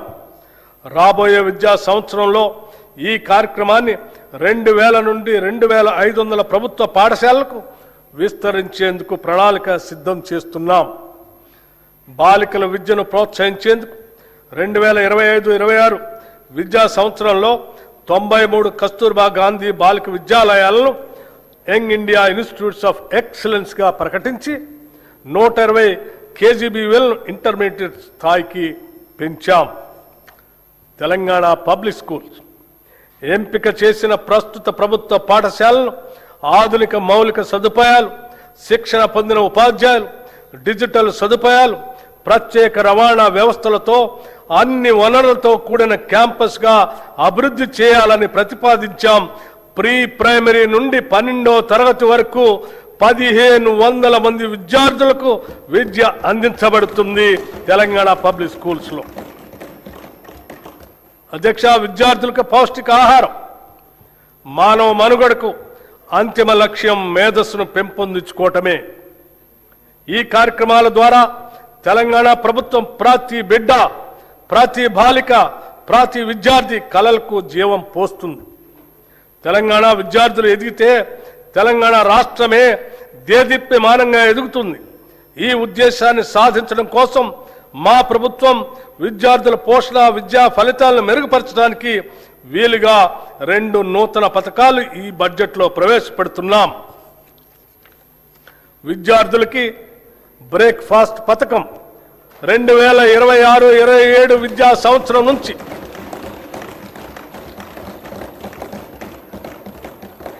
2026-27 విద్యా సంవత్సరం నుంచి ప్రీ ప్రైమరీ నుండి ఇంటర్మీడియట్ వరకు చదువుతున్న విద్యార్థులకు నాణ్యమైన పోషకాలతో రాష్ట్రంలో నూతనంగా బ్రేక్ఫాస్ట్ పథకాన్ని ప్రారంభించేందుకు ప్రభుత్వం నిర్ణయించింది. ఈ బ్రేక్ఫాస్ట్ లో ప్రతి విద్యార్థికి వారానికి అల్పాహారంతో పాటు 3 రోజులు పాలు మరియు మిగతా 3 రోజులు రాగి జావా అందిస్తాము.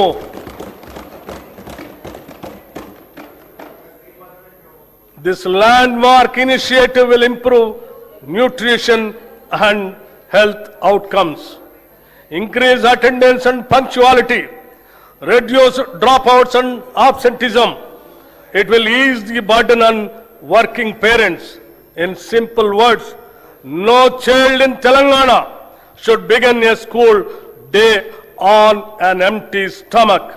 This is a watershed reform for student welfare. This breakfast initiative will not only nourish bodies, it will nourish the future of Telangana. Intermediate విద్యార్థులకు మధ్యాహ్న భోజన పథకం ఈ రోజు నేను ప్రకటించబోయే మరో అత్యంత ముఖ్యమైన సంస్కరణ.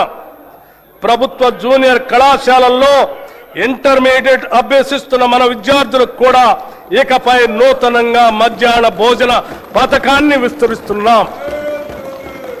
విద్యార్థుల సంక్షేమం కోసం మనం తీసుకుంటున్న చర్యల్లో ఇది ఒక సరికొత్త అధ్యాయానికి నాంది. కౌమార దశ అనేది ఎంతో కీలకమైన దశ. ఈ వయసులో తీసుకునే పోషకాహారమే వారు నేర్చుకునే సామర్థ్యాన్ని మరియు దీర్ఘకాల ఆయుష్ను నిర్ణయిస్తుంది. అధ్యక్ష, ఈ రెండు పథకాలు ఈ రాష్ట్రంలో అద్భుతమైనటువంటి మానవీయ కోణంతో తీసుకున్నటువంటి గొప్ప నిర్ణయాలను చెప్పడానికి ఎటువంటి సందేహం లేదు. మా ప్రభుత్వం విద్యార్థులు మరియు వారి సాధికారిత పట్ల అత్యంత సిద్ధతతో ఉంది. దివ్యాంగ విద్యార్థుల శారీరక వైకల్యం వారి విద్యాభ్యాసానికి మరియు ప్రగతికి ఏమాత్రం అడ్డంకి కాకూడదనే ఉద్దేశంతో అటువంటి వారికి తగిన తోడ్పాటు అందించే లక్ష్యంతో ఇంటర్మీడియట్ విద్య చదువుతున్న దివ్యాంగ విద్యార్థులకి రెట్రో ఫిట్టెడ్ మోటరైజ్డ్ వాహనాల్ని పంపిణీ చేయాలని నిర్ణయించాం. రాష్ట్రంలోని అన్ని వసతి గృహాలు, గురుకుల విద్యా సంస్థల్లోని వంటశాలల అపరిశుభ్రత వలన విద్యార్థులు అనారోగ్యం పాలవుతున్నారు. దీనిని దృష్టిలో ఉంచుకొని ఆ వంటశాలల నిర్వహణలో వస్తున్న ఇబ్బందులను అధిగమించడానికి ఈ బడ్జెట్లో ఆధునీకరించడానికి మా ప్రభుత్వం నిశ్చయించింది. అన్ని వసతి గృహాలు, గురుకుల విద్యా సంస్థల వంటశాలల ఆధునీకరణకు కోట్ల రూపాయల ప్రతిపాదన 100 కోట్ల రూపాయలని ప్రతిపాదించాం. రాష్ట్రంలో పాలమూరు శాతవాహన విశ్వవిద్యాలయ ఆధ్వర్యంలో ఇంజనీరింగ్ మరియు లా కాలేజీలు, తెలంగాణ విశ్వవిద్యాలయం ఆధ్వర్యంలో ఇంజనీరింగ్ కాలేజ్, మహాత్మా గాంధీ విశ్వవిద్యాలయం ఆధ్వర్యంలో లా మరియు ఫార్మసీ కాలేజీలు, Rajiv Gandhi university of knowledge technologies ఆధ్వర్యంలో మహబూబ్ నగర్ క్యాంపస్ను నూతనంగా మంజూరు చేశాం. వీటికి అదనంగా ప్రభుత్వ పాలిటెక్నిక్ కాలేజ్ కోస్కీని ప్రభుత్వ ఇంజనీరింగ్ కళాశాలగా అప్గ్రేడ్ చేశాం. స్టేషన్ గన్పూర్, కే సముద్రం, గంగాధర, ధర్మపురి, పాకాల్, కోస్కి మరియు దేవరకద్రలో కొత్త ప్రభుత్వ డిగ్రీ కళాశాలలు ప్రారంభించాం. దీంతో రాష్ట్రంలో ప్రభుత్వ డిగ్రీ కళాశాల సంఖ్య 149కి పెరిగింది. రాష్ట్రంలో ఉన్న 57 పాలిటెక్నిక్ కళాశాలను అడ్వాన్స్డ్ టెక్నాలజీ సెంటర్లుగా ఉన్నతీకరిస్తున్నాం. యువతను భవిష్యత్ ఉద్యోగ అవకాశాలు కల్పించడానికి, ఎంటర్ప్రెన్యూర్లుగా ఎదగటానికి వీలుగా పాలిటెక్నిక్ కళాశాలలో 15 కొత్త కోర్సులు 2026-27 విద్యా సంవత్సరంలో ప్రారంభిస్తున్నాం. విశ్వవిద్యాలయాలు, పరిశోధన సంస్థలకు సంబంధించి భూ విజ్ఞాన, ఖనిజ శాస్త్ర పరిశోధనలకు ప్రత్యేకంగా doctor Manmohan Singh earth sciences యూనివర్సిటీని భద్రాద్రి కొత్తగూడెం జిల్లాలో స్థాపించాం. అలాగే రాష్ట్ర విశ్వవిద్యాలయాల్లో న్యాయ ఇంజనీరింగ్ కళాశాల ద్వారా కొత్త ప్రొఫెషనల్ కోర్సులు ప్రారంభించబడ్డాయి. మౌలిక సదుపాయాల అభివృద్ధి కోసం ఉస్మానియా విశ్వవిద్యాలయానికి 1000 కోట్ల రూపాయలు, వీరనారి చాకలి ఐలమ్మ మహిళా విశ్వవిద్యాలయానికి 400 కోట్ల రూపాయలు ఈ బడ్జెట్లో ప్రతిపాదిస్తున్నాం. మిగిలిన విశ్వవిద్యాలయాలకు కూడా అవసరమైన నిధులు కేటాయిస్తున్నాం. స్కిల్ యూనివర్సిటీ నేటి పోటీ ప్రపంచంలో పరిశ్రమలకు అవసరమగు నైపుణ్యాలున్న మానవ వనరుల కొరత నెలకొని ఉంది. చాలా సందర్భాల్లో ఇంటర్మీడియట్ మరియు డిగ్రీ కళాశాల నుండి ఉత్తీర్ణులైన వస్తున్న మన విద్యార్థుల్లో ఆశించిన స్థాయిలో నైపుణ్యాలు ఉండటం లేదు. అలాగే అధునాతన ప్రత్యేక నైపుణ్యాలు అవసరమైన ఉద్యోగాలకు వారు పూర్తి స్థాయిలో సిద్ధంగా ఉండటం లేదు. ఈ అంతరాన్ని పూడ్చాలనే దార్శనికతతో అటు విద్యావంతులను, నిరుద్యోగ యువత ఎదుర్కొంటున్న ఇబ్బందులను, ఇటు పరిశ్రమలు ఎదుర్కొంటున్న నైపుణ్యం కలిగిన మానవ వనరుల కొరతను ఏకకాలంలో పరిష్కరించాలనే ఉద్దేశంతో మన రాష్ట్ర ప్రభుత్వం యంగ్ ఇండియా స్కిల్ యూనివర్సిటీని స్థాపించింది. పరిశ్రమల అవసరాలకు అనుగుణంగా ఆయా పరిశ్రమల భాగస్వామ్యంతోనే రూపొందించిన పాఠ్యాంశాల ద్వారా యువతకు ప్రత్యేక నైపుణ్యాలని అందిస్తాము. ఈ స్కిల్ యూనివర్సిటీని విద్యాశాఖ పరిధిలో తీసుకొని వస్తున్నాము. రాష్ట్రంలోని 65 ప్రభుత్వ ఐటీఐలను ఆధునిక పరిశ్రమ అవసరాలు తగినట్లుగా తీర్చిదిద్దేందుకు అడ్వాన్స్డ్ టెక్నాలజీ సెంటర్లుగా ప్రభుత్వం ఉన్నతీకరించింది. దీనికి అదనంగా 53 అడ్వాన్స్ టెక్నాలజీ సెంటర్ ఏటీసీలను మంజూరు చేసింది. వీటి నిర్వహణ పనులు పురోగతిలో ఉన్నాయి.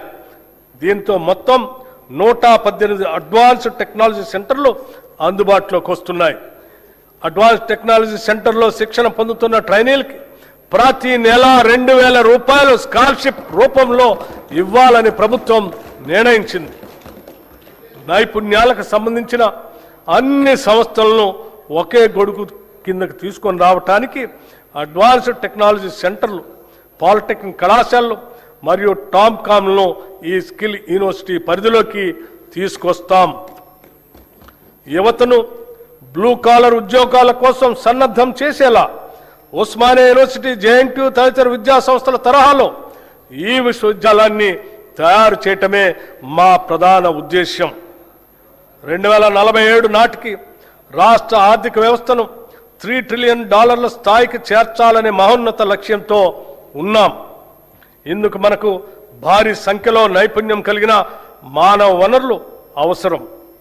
భారతదేశంతో పాటు ప్రపంచవ్యాప్తంగా ఉన్న నైపుణ్య ఆధారిత బ్లూ కాలర్ ఉద్యోగ అవకాశాలకు అవసరమైన మానవ వనరులను అందించడంలో తెలంగాణ రాష్ట్రాన్ని యావత్ ప్రపంచానికి ఆదర్శంగా తీర్చిదిద్దాలని మేము భావిస్తున్నాం.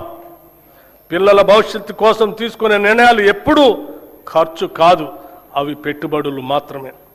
అమ్మ కలలు పిల్లల చదువు, ఇవే తెలంగాణ భవిష్యత్. అమ్మ కలలు పిల్లల చదువు, ఇవే తెలంగాణ భవిష్యత్.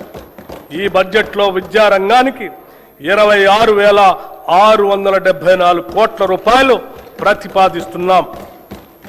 రాష్ట్రంలోని పేద ప్రజలందరికీ నాణ్యమైన వైద్య సేవలు అందించడమే లక్ష్యంగా మా ప్రభుత్వం ప్రజా ఆరోగ్య వ్యవస్థను బలోపేతం చేస్తుంది. తెలంగాణ రైజింగ్ విజన్ 2047 లక్ష్యాల మేరకు రాష్ట్ర ప్రభుత్వం మాతా శిశు సంక్షేమ ఆరోగ్యం, యువత ఆరోగ్యం, దీర్ఘకాలిక వ్యాధుల నియంత్రణ, అలాగే మానసిక ఆరోగ్య సంరక్షణపై ప్రత్యేక ప్రాధాన్యం ఇస్తుంది. ప్రభుత్వ ఆసుపత్రులను బలోపేతం చేయడానికి జిల్లా కేంద్రాల్లో డే కేర్ క్యాన్సర్ సెంటర్లు, నాన్ కమ్యూనికబుల్ వ్యాధుల క్లినిక్స్, వృద్ధుల ప్రత్యేక క్లినిక్స్, పాలియేటివ్ కేర్ సెంటర్లు, ట్రాన్స్జెండర్ల కోసం మైత్రి క్లినిక్స్ ఏర్పాటు చేయబడ్డాయి. ఇంతకాలం గ్రాంటిన్ ఎయిడ్ సంస్థగా ఉన్న 12,720 బెడ్స్ సామర్థ్యం కల తెలంగాణ వైద్య విధాన పరిషత్తును పూర్తి స్థాయి ప్రభుత్వ సెకండరీ హెల్త్ కేర్ విభాగంగా చేస్తున్నాం. దేశంలో ఎక్కడా లేని విధంగా కేవలం అభివృద్ధి చెందిన దేశాలు మాత్రమే లభించే ప్రజల హెల్త్ ప్రొఫైల్ని రాష్ట్రంలోని ప్రజలందరికీ అమలు పరుస్తున్నాం. మానవ వనరుల సంక్షేమంలో భాగంగా రాష్ట్రంలోని ప్రజలందరి ఆరోగ్య రక్షణ అత్యంత ప్రధానమైంది. అందుకోసం ప్రజలందరి హెల్త్ ప్రొఫైల్ని సిద్ధం చేసి వారికి డిజిటల్ హెల్త్ కార్డులు అందజేస్తాం. వీటి నిర్వహణలో అత్యంత గోప్యతని పాటిస్తాం. నూతన వైద్య కళాశాలలు మరియు సంస్థలు గత ప్రభుత్వం కేవలం పేపర్ల మీదే మెడికల్, నర్సింగ్, ఇతర కళాశాలను చూపించి ప్రజల్లో ఒక భ్రమను కలిగింపజేసింది. కానీ మేము వాటిని వాస్తవ రూపంలో తీసుకొచ్చి వాటి నిర్మాణ పనులను ప్రారంభించాం. ప్రభుత్వ ఆసుపత్రుల్లో మౌలిక సదుపాయాల కల్పనపై మా ప్రభుత్వం ప్రత్యేక దృష్టి సారించింది. 2023 డిసెంబర్ నాటికి ప్రభుత్వ ఆసుపత్రుల్లో 30,377 పడకలు అందుబాటులో ఉండగా కొత్తగా ప్రారంభించిన 9 ప్రభుత్వ వైద్య కళాశాల ద్వారా మరో 1,980 టెరిషరీ కేర్ పడకలు అందుబాటులోకి వచ్చాయి. దీనికి అదనంగా మా ప్రభుత్వం ఏర్పడిన తర్వాత 2024 సంవత్సరంలో 4540 కొత్త బెడ్స్ అందుబాటులోకి వచ్చాయి. 2026 చివరి నాటికి సనత్ నగర్, ఎల్బీ నగర్, అల్వాల్లోని టిమ్స్ ఆసుపత్రులతో పాటు నిమ్స్ విస్తరణ, వరంగల్ మల్టీ సూపర్ స్పెషాలిటీ ఆసుపత్రితో కలిపి మరో 6582 టెరిషరీ కేర్ పడకల్ని అందుబాటులోకి తీసుకొని వస్తాం. ఇవి కాక సెకండరీ కేర్ ఆసుపత్రుల్లో 12720 పడకలు ఉన్నాయి. దీంతో రాష్ట్ర ప్రభుత్వ ఆసుపత్రుల్లో మొత్తం టెరిషరీ కేర్ పడకల సంఖ్య 44029కి చేరుకుంటుంది. భారత ప్రజా ఆరోగ్య ప్రమాణాల ప్రకారం ప్రతి 1000 మందికి ఒక పడక ఉండాలన్న నిబంధనను మనం గణనీయంగా అధిగమించడం మనందరికీ గర్వకారణం. నూతనంగా 17 మెడికల్ కాలేజీల నిర్మాణాలు చేపడుతున్నాం. మెడికల్ విద్యను విస్తరించేందుకు కొత్తగా 9 ప్రభుత్వ medical college, 16 nursing college, 28 paramedical కాలేజీలు ప్రారంభించబడ్డాయి. చికిత్స ఆధారిత వ్యవస్థ నుంచి నిరోధక వైద్య సేవల వైపు మార్పును తీసుకొని వస్తున్నాం. ఈ బడ్జెట్లో వైద్య మరియు ఆరోగ్య శాఖకి 13,679 కోట్ల రూపాయలు ప్రతిపాదిస్తున్నాం. ఉద్యోగులు, ఉపాధ్యాయులు, పెన్షనర్ల సంక్షేమం. కొన్ని దశాబ్దాల నుంచి ప్రభుత్వ ఉద్యోగులు మరియు పెన్షనర్లు ఎదురు చూస్తున్నటువంటి నగదు రహిత ఆరోగ్య భద్రతా పథకాన్ని ప్రారంభిస్తున్నాం.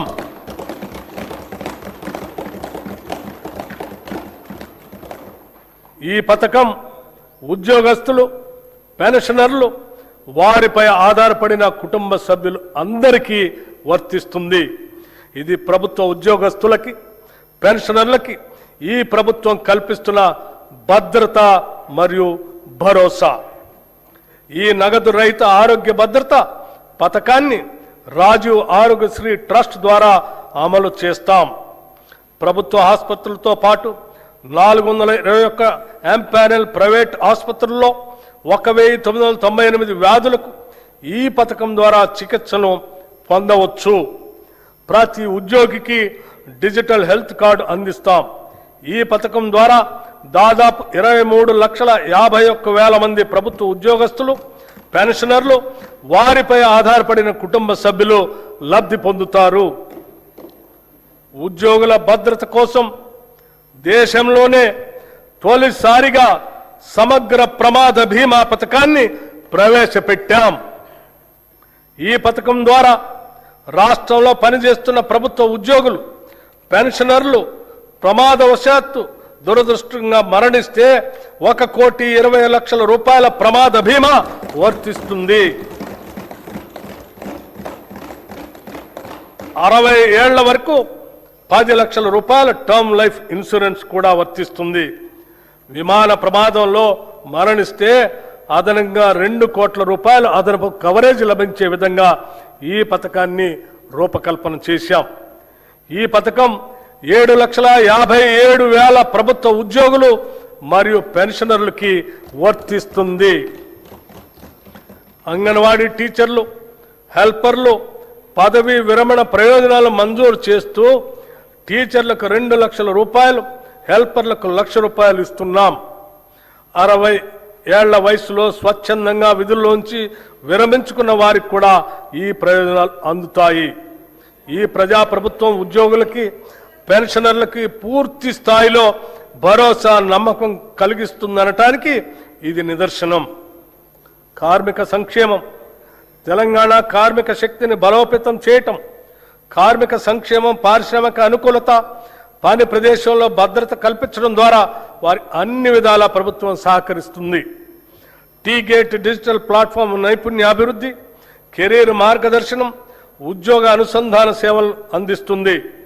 భవన నిర్మాణ కార్మిక సంక్షేమ బోర్డుల్లో 1,03,000 మంది కార్మికులను నమోదు చేసి 55,594 మంది లబ్ధిదారులకి 276.78 కోట్ల రూపాయలు పంపిణీ చేశాం.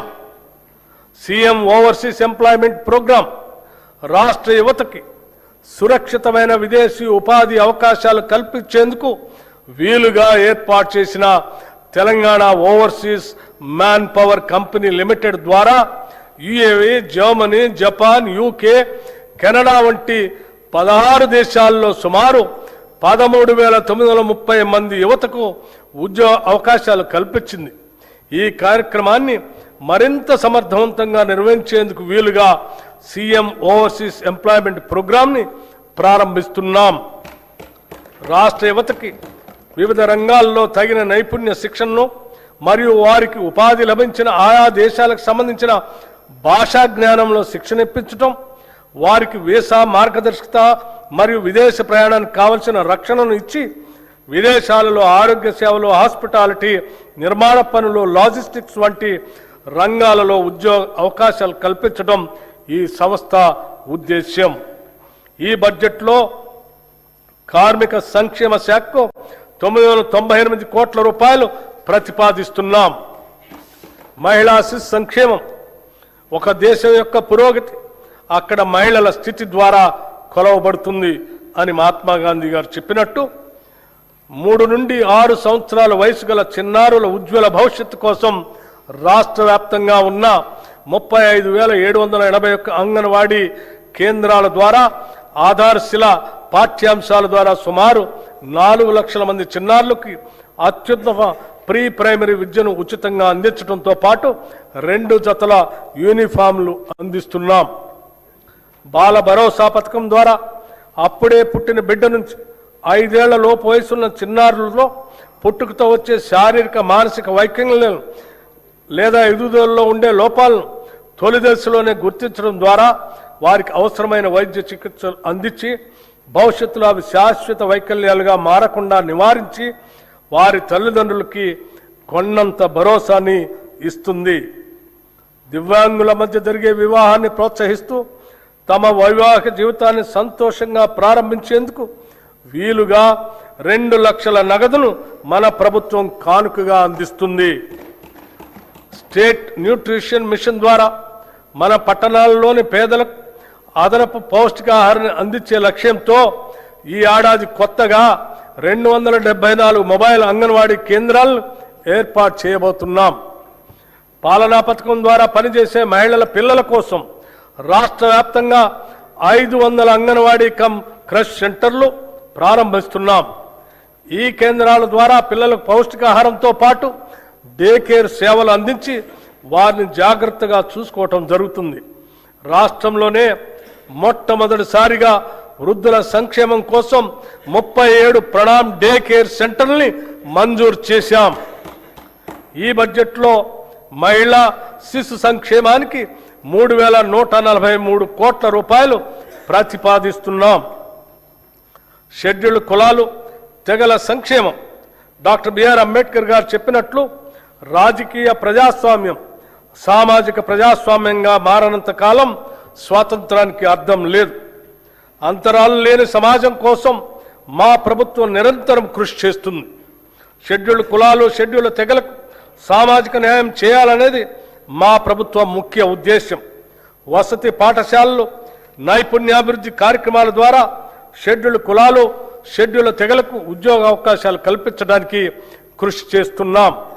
368 కోట్ల 27 లక్షల రూపాయల అంచనా వ్యయంతో 910 ఎస్సీ కమ్యూనిటీ హాళ్లు, అంబేద్కర్ భవనాలు, విగ్రహాలు మంజూరు చేశాం.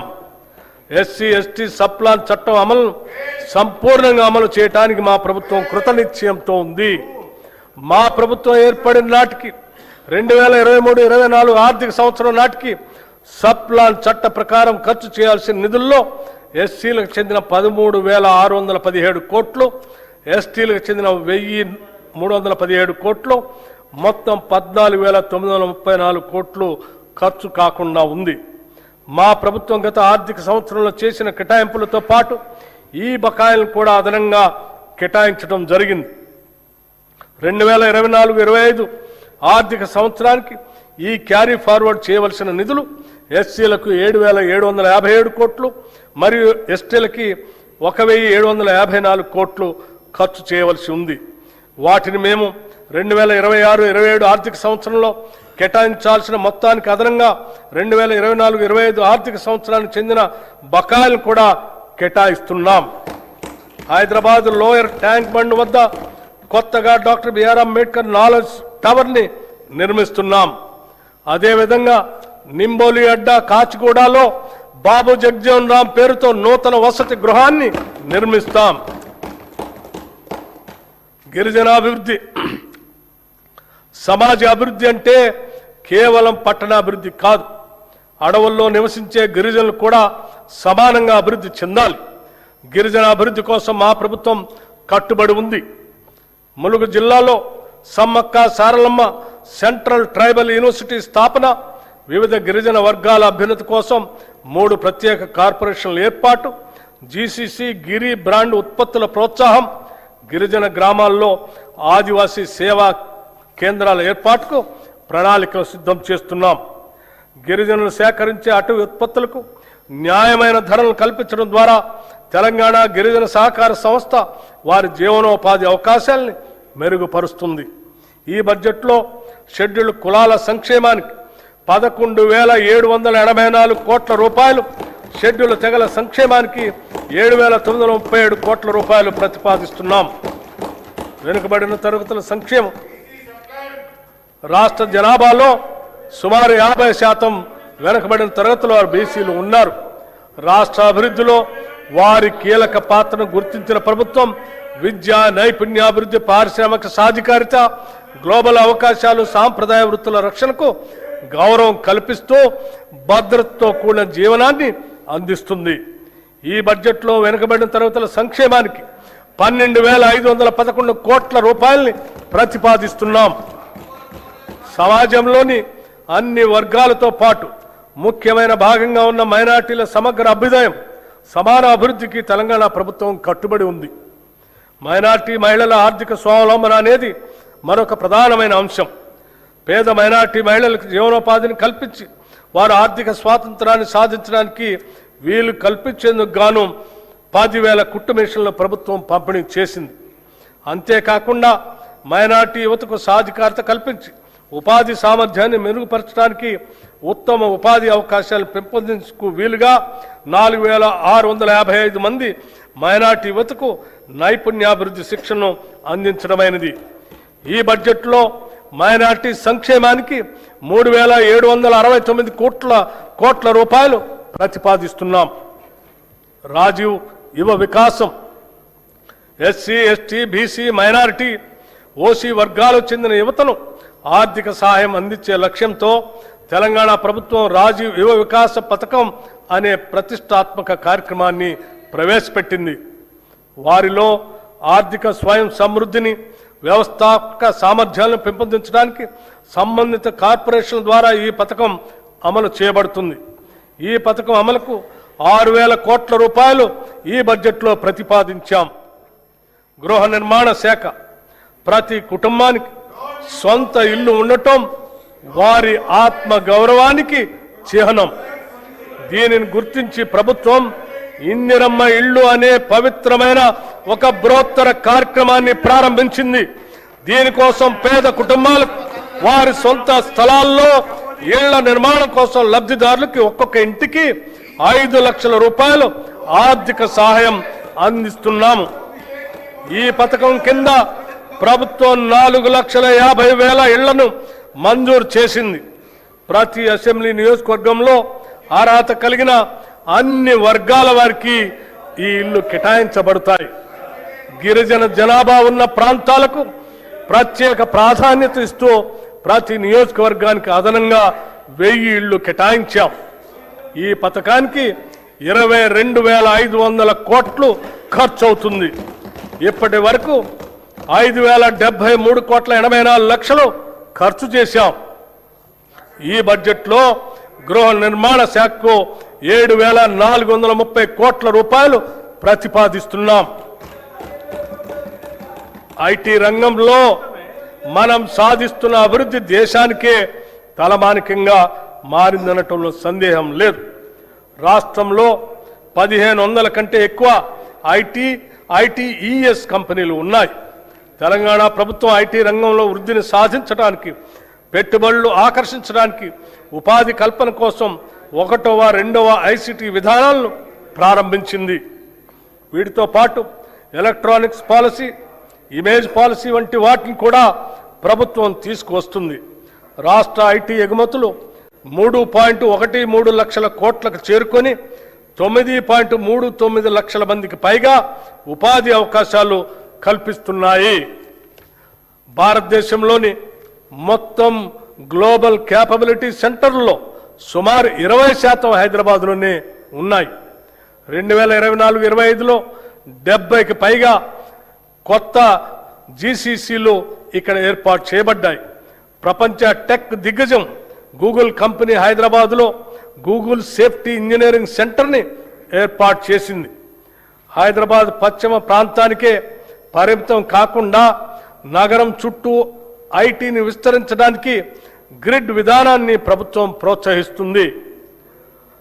ప్రస్తుతం ప్రభుత్వ కార్యాలయాల్లో ప్రైవేటు సంస్థల ద్వారా వాడుతున్న ఇంటర్నెట్కు చేస్తున్న ఖర్చును తగ్గించి ప్రభుత్వ సంస్థ అయిన T-Fiber ద్వారా సురక్షితమైన హై స్పీడ్ ఇంటర్నెట్ ఇవ్వాలనే ఉద్దేశంతో 424 మండలాల్లోని 8,888 గ్రామ పంచాయతీలకు 4,800 ప్రభుత్వ సంస్థలకు ఫైబర్ అనుసంధానత కల్పించబడింది.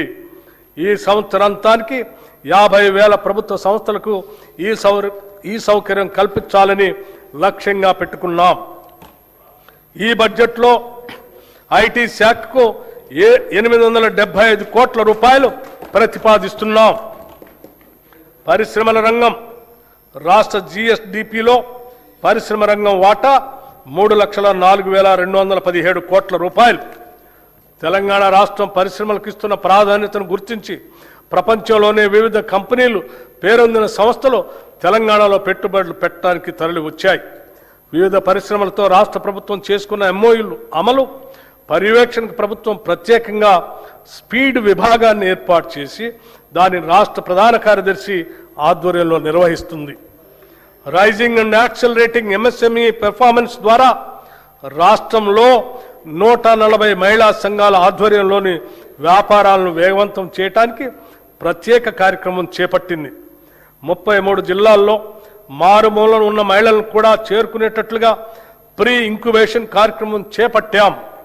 దివ్యాంగులు, ట్రాన్స్జెండర్లు, మైనార్టీలు, ఆదివాసీలు వంటి వర్గాలకు చెందిన మహిళా వ్యాపారులకు ప్రత్యేకంగా ఇంక్యుబేషన్ గ్రౌండ్ స్థాయి ఎంఎస్ఎంఈలకు ప్రాధాన్యత ఇస్తున్నాం. తెలంగాణ పశ్చిమ ప్రాంతం ముఖ్యంగా కొడంగల్ పరిసర ప్రాంతంలో రాబోయే సంవత్సరాల్లో ప్రధాన పారిశ్రామిక కేంద్రంగా అభివృద్ధి చెందనుంది. ఈ నేపథ్యంలో రాబోయే రేడియల్ రోడ్ 2 సమీపంలో భారీ పారిశ్రామిక పార్కుల కోసం ప్రభుత్వం భూములను సమీకరించేందుకు ప్రణాళికలు రూపొందించింది. దీనితో పాటు కొడంగల్ మల్టీపర్పస్ ఇండస్ట్రియల్ పార్క్ను కూడా అభివృద్ధి చేస్తాం. కేంద్ర ప్రభుత్వం సహకారంతో జహీరాబాద్ ఇండస్ట్రియల్ స్మార్ట్ సిటీ ప్రాజెక్టును అభివృద్ధి చేస్తున్నాం. ఇది 3,245 ఎకరాల విస్తీర్ణంలో జాతీయ పారిశ్రామిక కారిడార్ అభివృద్ధి కార్యక్రమంలో భాగంగా అమలవుతుంది. మన రాష్ట్రం నుంచి సరుకు ఎగుమతులు 1,61,843 కోట్ల రూపాయలకు చేరి దేశంలో 7వ స్థానంలో ఉంది. ఇందులో ముఖ్యంగా ఏరోస్పేస్ మరియు డిఫెన్స్ రంగాలు కీలక పాత్ర పోషిస్తూ మొత్తం ఎగుమతుల్లో దాదాపు 30% వాటాను కలిగి ఉన్నాయి. ఇంకా ఈజ్ ఆఫ్ డూయింగ్ బిజినెస్ విషయంలో తెలంగాణను కేంద్ర ప్రభుత్వం టాప్ అచీవర్గా గుర్తించడం గర్వకారణం.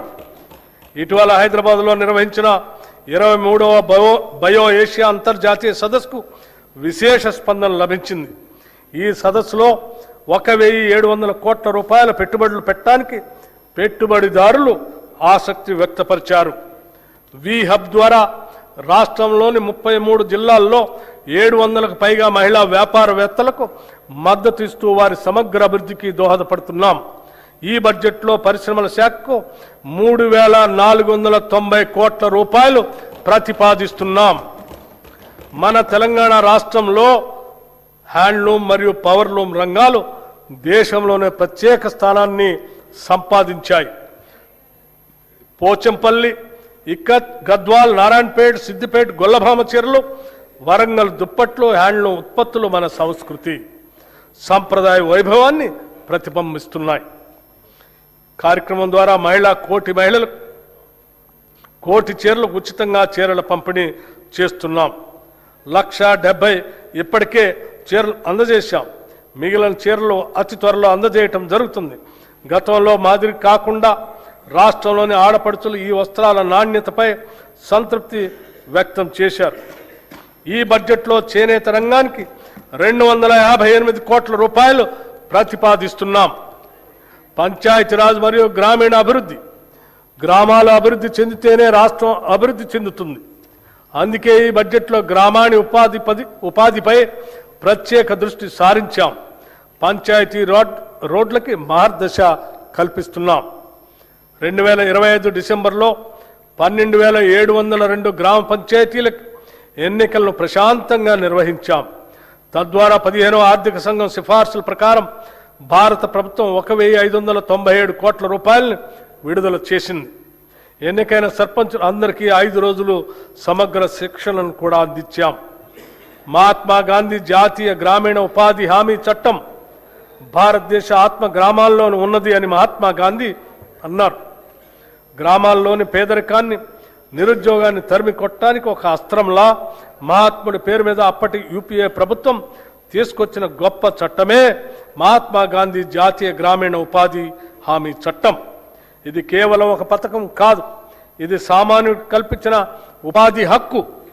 ఈ పథకం గత 2 దశాబ్దాలుగా పల్లెల్లో ఒక నిశ్శబ్ద విప్లవాన్ని తెచ్చింది. ఏటా 100 రోజుల పని గ్యారంటీ ఇవ్వటం ద్వారా వలసలను అరికట్టి కూలీల్లో 50% పైగా ఉన్న మహిళలకు మహిళా సాధికారితను ఇది పట్టుకొమ్మగా నిలిచింది. కానీ ప్రస్తుత కేంద్ర ప్రభుత్వం MGNREGA స్థానంలో VBG రామ్జీ అనే కొత్త పథకాన్ని తీసుకొచ్చింది. మన తెలంగాణ శాసనసభ ఈ కొత్త చట్టాన్ని ఏకగ్రీవంగా వ్యతిరేకించింది. పాత చట్టం ద్వారా కేంద్రం 90% నిధులు ఇస్తే ఈ చట్టం ద్వారా కేంద్రం 60% నిధులు మాత్రమే ఇస్తుంది. మిగతా 40% నిధులు రాష్ట్రం భరించాలని నిబంధన పెట్టింది. ఇది మళ్లీ వలసలను ప్రోత్సహించే కార్యక్రమం. తెలంగాణలో 90% మంది లబ్ధిదారులు SC, ST, BC వర్గాల వారే. బడ్జెట్ పరిమితుల వల్ల వీరి జీవనోపాధికి పెను ప్రమాదం పొంచి ఉంది. హ్యామ్ రోడ్లు రాష్ట్రంలోని పంచాయతీరాజ్ ఇంజనీరింగ్ డిపార్ట్మెంట్ ఎంపిక చేసిన రహదారులను హైబ్రిడ్ యాన్యుటీ మోడ్ విధానంలో నిర్మాణం, అభివృద్ధి, నిర్వహణ చేసేందుకు ప్రతిపాదనలు సిద్ధమయ్యాయి. మొదటి దశ కింద 96 నియోజకవర్గాల పరిధిలో 7,450 కిలోమీటర్ల గ్రామీణ రోడ్ల నిర్మాణం చేపట్టడం జరుగుతుంది. ఈ విధానం ప్రకారం 40% వ్యయాన్ని రాష్ట్ర ప్రభుత్వం భరించగా మిగిలిన 60% రాయితీదారు పెట్టుబడి పెడతారు. ఈ 60% రాష్ట్ర ప్రభుత్వం 15 సంవత్సరాల కాల పరిమితి 30 యాన్యుటీల్లో తిరిగి చెల్లిస్తుంది. ఈ రోడ్ల నిర్వహణ బాధ్యత పెట్టుబడిదారుడికే ఉంటుంది. ఈ ఆర్థిక సంవత్సరంలో 2,980 కిలోమీటర్ల రహదారుల్ని నిర్మించాలని ప్రతిపాదించడమైనది. ప్రస్తుత ఆర్థిక సంవత్సరంలో నగదు చెల్లింపుకి 1,372 కోట్ల రూపాయలు అవసరం అవుతుంది. ఈ బడ్జెట్లో పంచాయతీరాజ్ గ్రామీణ అభివృద్ధికి 33,688 కోట్ల రూపాయలు ప్రతిపాదిస్తున్నాము. సాగునీటి ప్రాజెక్టులు డిసెంబర్ 2023లో మా ప్రభుత్వం బాధ్యతలు చేపట్టిన నుండి సాగునీటి ప్రాజెక్టులు పూర్తి చేయటం ప్రభుత్వ ప్రాధాన్యంలో ఒకటిగా ఉంది.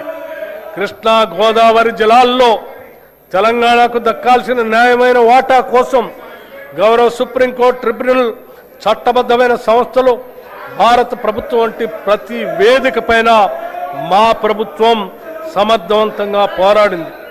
మా ప్రభుత్వానికి గతంలో పెండింగ్లో ఉన్న అనేక ప్రాజెక్టులు వారసత్వంగా వచ్చాయి. క్యాపబిలిటీ ప్రస్తుతం కొనసాగుతున్న మరియు పెండింగ్లో ఉన్న ప్రాజెక్టులైన పాలమూరు రంగారెడ్డి ఎత్తిపోతల పథకం, మహాత్మా గాంధీ కలవకుర్తి ఎత్తిపోతల పథకం, జవహర్ నెట్టెంపాడు ఎత్తిపోతల పథకం, రాజీవ్ భీమా ఎత్తిపోతల పథకం, మక్తల్ నారాయణపేట కొడంగల్ ఎత్తిపోతల పథకం, ఎలిమినేటి మాధవరెడ్డి శ్రీశైలం ఎడమకట్టు గాలువ ప్రాజెక్ట్, ఉదయ సముద్రం, డిండి ఎత్తిపోతల పథకం, మహాత్మా గాంధీ ఎత్తిపోతల పథకం, జాన్పాడు ఎత్తిపోతల పథకం, మోతే ఎత్తిపోతల పథకం, జె చొక్కారావు దేవాదుల ఎత్తిపోతల పథకం, సీతారామ ఎత్తిపోతల పథకం, చిన్న కాళేశ్వరం ఎత్తిపోతల పథకం, Gouravelli project, Errapalem Jawaharlal lift irrigation project, Triveni Sangamam, Pulimadugu వాగు, కొమరం భీము, చిక్మాను వాగు, కేరామేరి మండలంలో అమ్మవారి మడగాస్కర్, లెండిగూడ, జైనూర్, మంటో, రోసి, మల్టా మినీ రిజర్వాయర్ మరియు ఇతర ముఖ్యమైన ప్రాజెక్టులు పూర్తి చేసే దిశగా మేము కృషి చేస్తున్నాము. గత ప్రభుత్వం చేసిన చారిత్రక తప్పిదాన్ని మా ప్రభుత్వం సరిదిద్ది ఉమ్మడి ఆదిలాబాద్ జిల్లాలో డాక్టర్ బిఆర్ అంబేద్కర్ చేవెళ్ల ప్రాజెక్టులు కూడా చేపడుతుంది అని తెలియజేస్తున్నాం. గతంలో ప్రభుత్వం సకాలంలో పూడిక పనులు చేపట్టకపోవటం వల్ల అనేక ప్రాజెక్టులో పూడిక పేరుకుపోయి రిజర్వాయర్లో నీటి నిల్వ సామర్థ్యం తగ్గిపోయింది. భారత ప్రభుత్వ జలశక్తి మంత్రిత్వ శాఖ వారి జాతీయ పూడికతీత మార్గదర్శకాల ప్రకారం ఇప్పటికే ఆదాయ ఉత్పత్తి విధానం ఆధారంగా పైలట్ ప్రాజెక్టుగా చేపట్టిన కడెం, లోయర్ మానేర్ డ్యాం మరియు మిడ్ మానేర్ డ్యాం ప్రాజెక్టులతో పాటుగా శ్రీరామ్ సాగర్ ప్రాజెక్ట్, ప్రియదర్శిని జూరాల ప్రాజెక్ట్, మూసీ నాగార్జున సాగర్ ప్రాజెక్టులో కోల్పోయిన నీటి సామర్థ్యాన్ని పునరుద్ధరించడానికి మేము పూడికతీత పనులను చేపడుతున్నాం. ఈ బడ్జెట్లో నీటిపారుదల శాఖకి 22,615 కోట్ల రూపాయల్ని ప్రతిపాదిస్తున్నాం. రవాణా శాఖ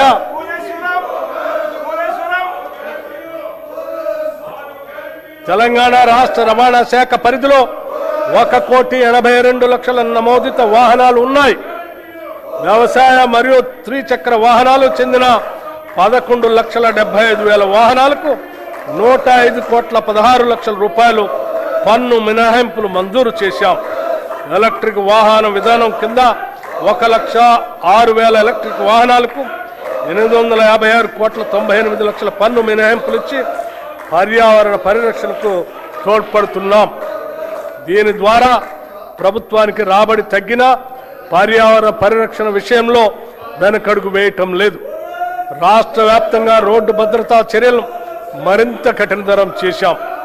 నేషనల్ ఇన్ఫర్మేటిక్స్ సెంటర్ అభివృద్ధి చేసిన డిజిటల్ సేవలు సారథి వాహనాలను తెలంగాణలో అమలు చేస్తున్నాం. వాహన సేవలను వచ్చే 6 నెలల్లో పూర్తిగా అందుబాటులో తీసుకొస్తాం. రాష్ట్రంలోని అన్ని R&B రోడ్లను హైబ్రిడ్ యాన్యుటీ మోడ్ విధానంలో అభివృద్ధి చేసేందుకు ప్రతిపాదనలు సిద్ధమయ్యాయి. హైదరాబాద్ చుట్టూ రీజనల్ రింగ్ రోడ్డు నిర్మాణంలో పాటు సమాంతరంగా రీజనల్ రింగ్ రైలు ఏర్పాటు చేయాలని నిర్ణయించాం. హైదరాబాద్ చుట్టూ రీజనల్ రింగ్ రోడ్డు నిర్మాణంతో పాటు సమాంతరంగా రీజనల్ రింగ్ రైలు ఏర్పాటు చేయాలని నిర్ణయించాం. నూతన విమానాశ్రయాల అభివృద్ధి, వరంగల్ విమానాశ్రయం కోసం భూసేకరణ పూర్తి చేసి నిర్మాణపు పనులు వేగవంతం చేస్తాం. ఆదిలాబాద్ విమానాశ్రయం మాస్టర్ ప్లాన్ తుది దశలో ఉంది. ఈ బడ్జెట్లో రవాణా రోడ్డు భవనాల శాఖకు 12,789 కోట్ల రూపాయలు ప్రతిపాదిస్తున్నాం. న్యాయశాఖ సత్వర న్యాయం, సమన్యాయం అనే లక్ష్యంతో న్యాయశాఖను బలోపేతం చేయటానికి ప్రాధాన్యత ఇస్తూ ప్రభుత్వం అదే దిశగా ముందుకు సాగుతుంది. న్యాయ వ్యవస్థకు అవసరమైన మౌలిక వసతుల అభివృద్ధికి ప్రాధాన్యత ఇస్తున్నాం. తెలంగాణ రాష్ట్రానికి తలమానికంగా రాష్ట్ర హైకోర్టు భవనాలను, న్యాయమూర్తుల నివాస గృహాలను 2,583 కోట్ల రూపాయల ఖర్చుతో అధునాతన వసతులతో నిర్మిస్తున్నాం. మా ప్రభుత్వం వచ్చినప్పటి నుంచి ఇప్పటి వరకు 11 అదనపు జిల్లా న్యాయస్థానాలను, 2 సీనియర్ సివిల్ జడ్జి స్థానాలను, 46 జూనియర్ సివిల్ జడ్జి స్థానాలను నిర్మించడానికి అనుమతులు ఇచ్చాం. ఈ బడ్జెట్లో న్యాయశాఖకు 2,367 కోట్ల రూపాయలు ప్రతిపాదిస్తున్నాం. భారతదేశంలోనే అత్యంత నివాసయోగ్యమైన నగరంగా హైదరాబాద్ ఇప్పటికే ఖ్యాతి గడించింది. అయినప్పటికీ దీనిని అంతర్జాతీయ నగరాలకు ధీటుగా తీర్చిదిద్దేందుకు మన ప్రభుత్వం తగిన చర్యలు చేపడుతుంది. ప్రజలు, సంస్థలు, స్వచ్ఛంద సంస్థలు, కార్పొరేట్ సామాజిక బాధ్యత భాగస్వాములు తదితరుల సహకారంతో అనేక నూతన కార్యక్రమాలకి శ్రీకారం చుడుతుంది. హైదరాబాద్ శరవేగంగా అభివృద్ధి చెందుతున్న నగరాల జాబితాలో ముందుంది. అయినా ప్రభుత్వం అక్కడితోనే ఆగకుండా తెలంగాణలోని ప్రతి పట్టణం, ప్రతి నగరం హైదరాబాద్ మాదిరిగా అభివృద్ధి చెందాలనే లక్ష్యంతో పని చేస్తున్నది. రాష్ట్రంలో పట్టణీకరణ శాతాన్ని పెంచగలిగాం. ఈ ప్రభుత్వం చిత్తశుద్ధితో పని చేస్తుందని చెప్పటానికి ఇది ఒక నిదర్శనం. హైదరాబాద్ మహానగర ప్రాంతానికి ఔటర్ రింగ్ రోడ్డు వరకు తాగునీరు, మురుగునీటి సేవలను హైదరాబాద్ మహానగర వాటర్ బోర్డు అందిస్తుంది. గోదావరి తాగునీటి ప్రాజెక్ట్, కొత్త రిజర్వాయర్లు, 39 మురుగునీటి శుద్ధి కేంద్రాల్ని మంజూరు చేశాం. వాటి నిర్మాణం వివిధ దశల్లో కొనసాగుతుంది. పాత జిహెచ్ఎంసి సంస్థకు ఉన్న అధిక వడ్డీ అప్పుల గురించి సంబంధిత బ్యాంకులతో చర్చించి వడ్డీ రేటుని 9.15% నుండి 7.95% తగ్గించాం. దీనితో సంస్థకు గణనీయమైన ఉపశమనం లభించింది.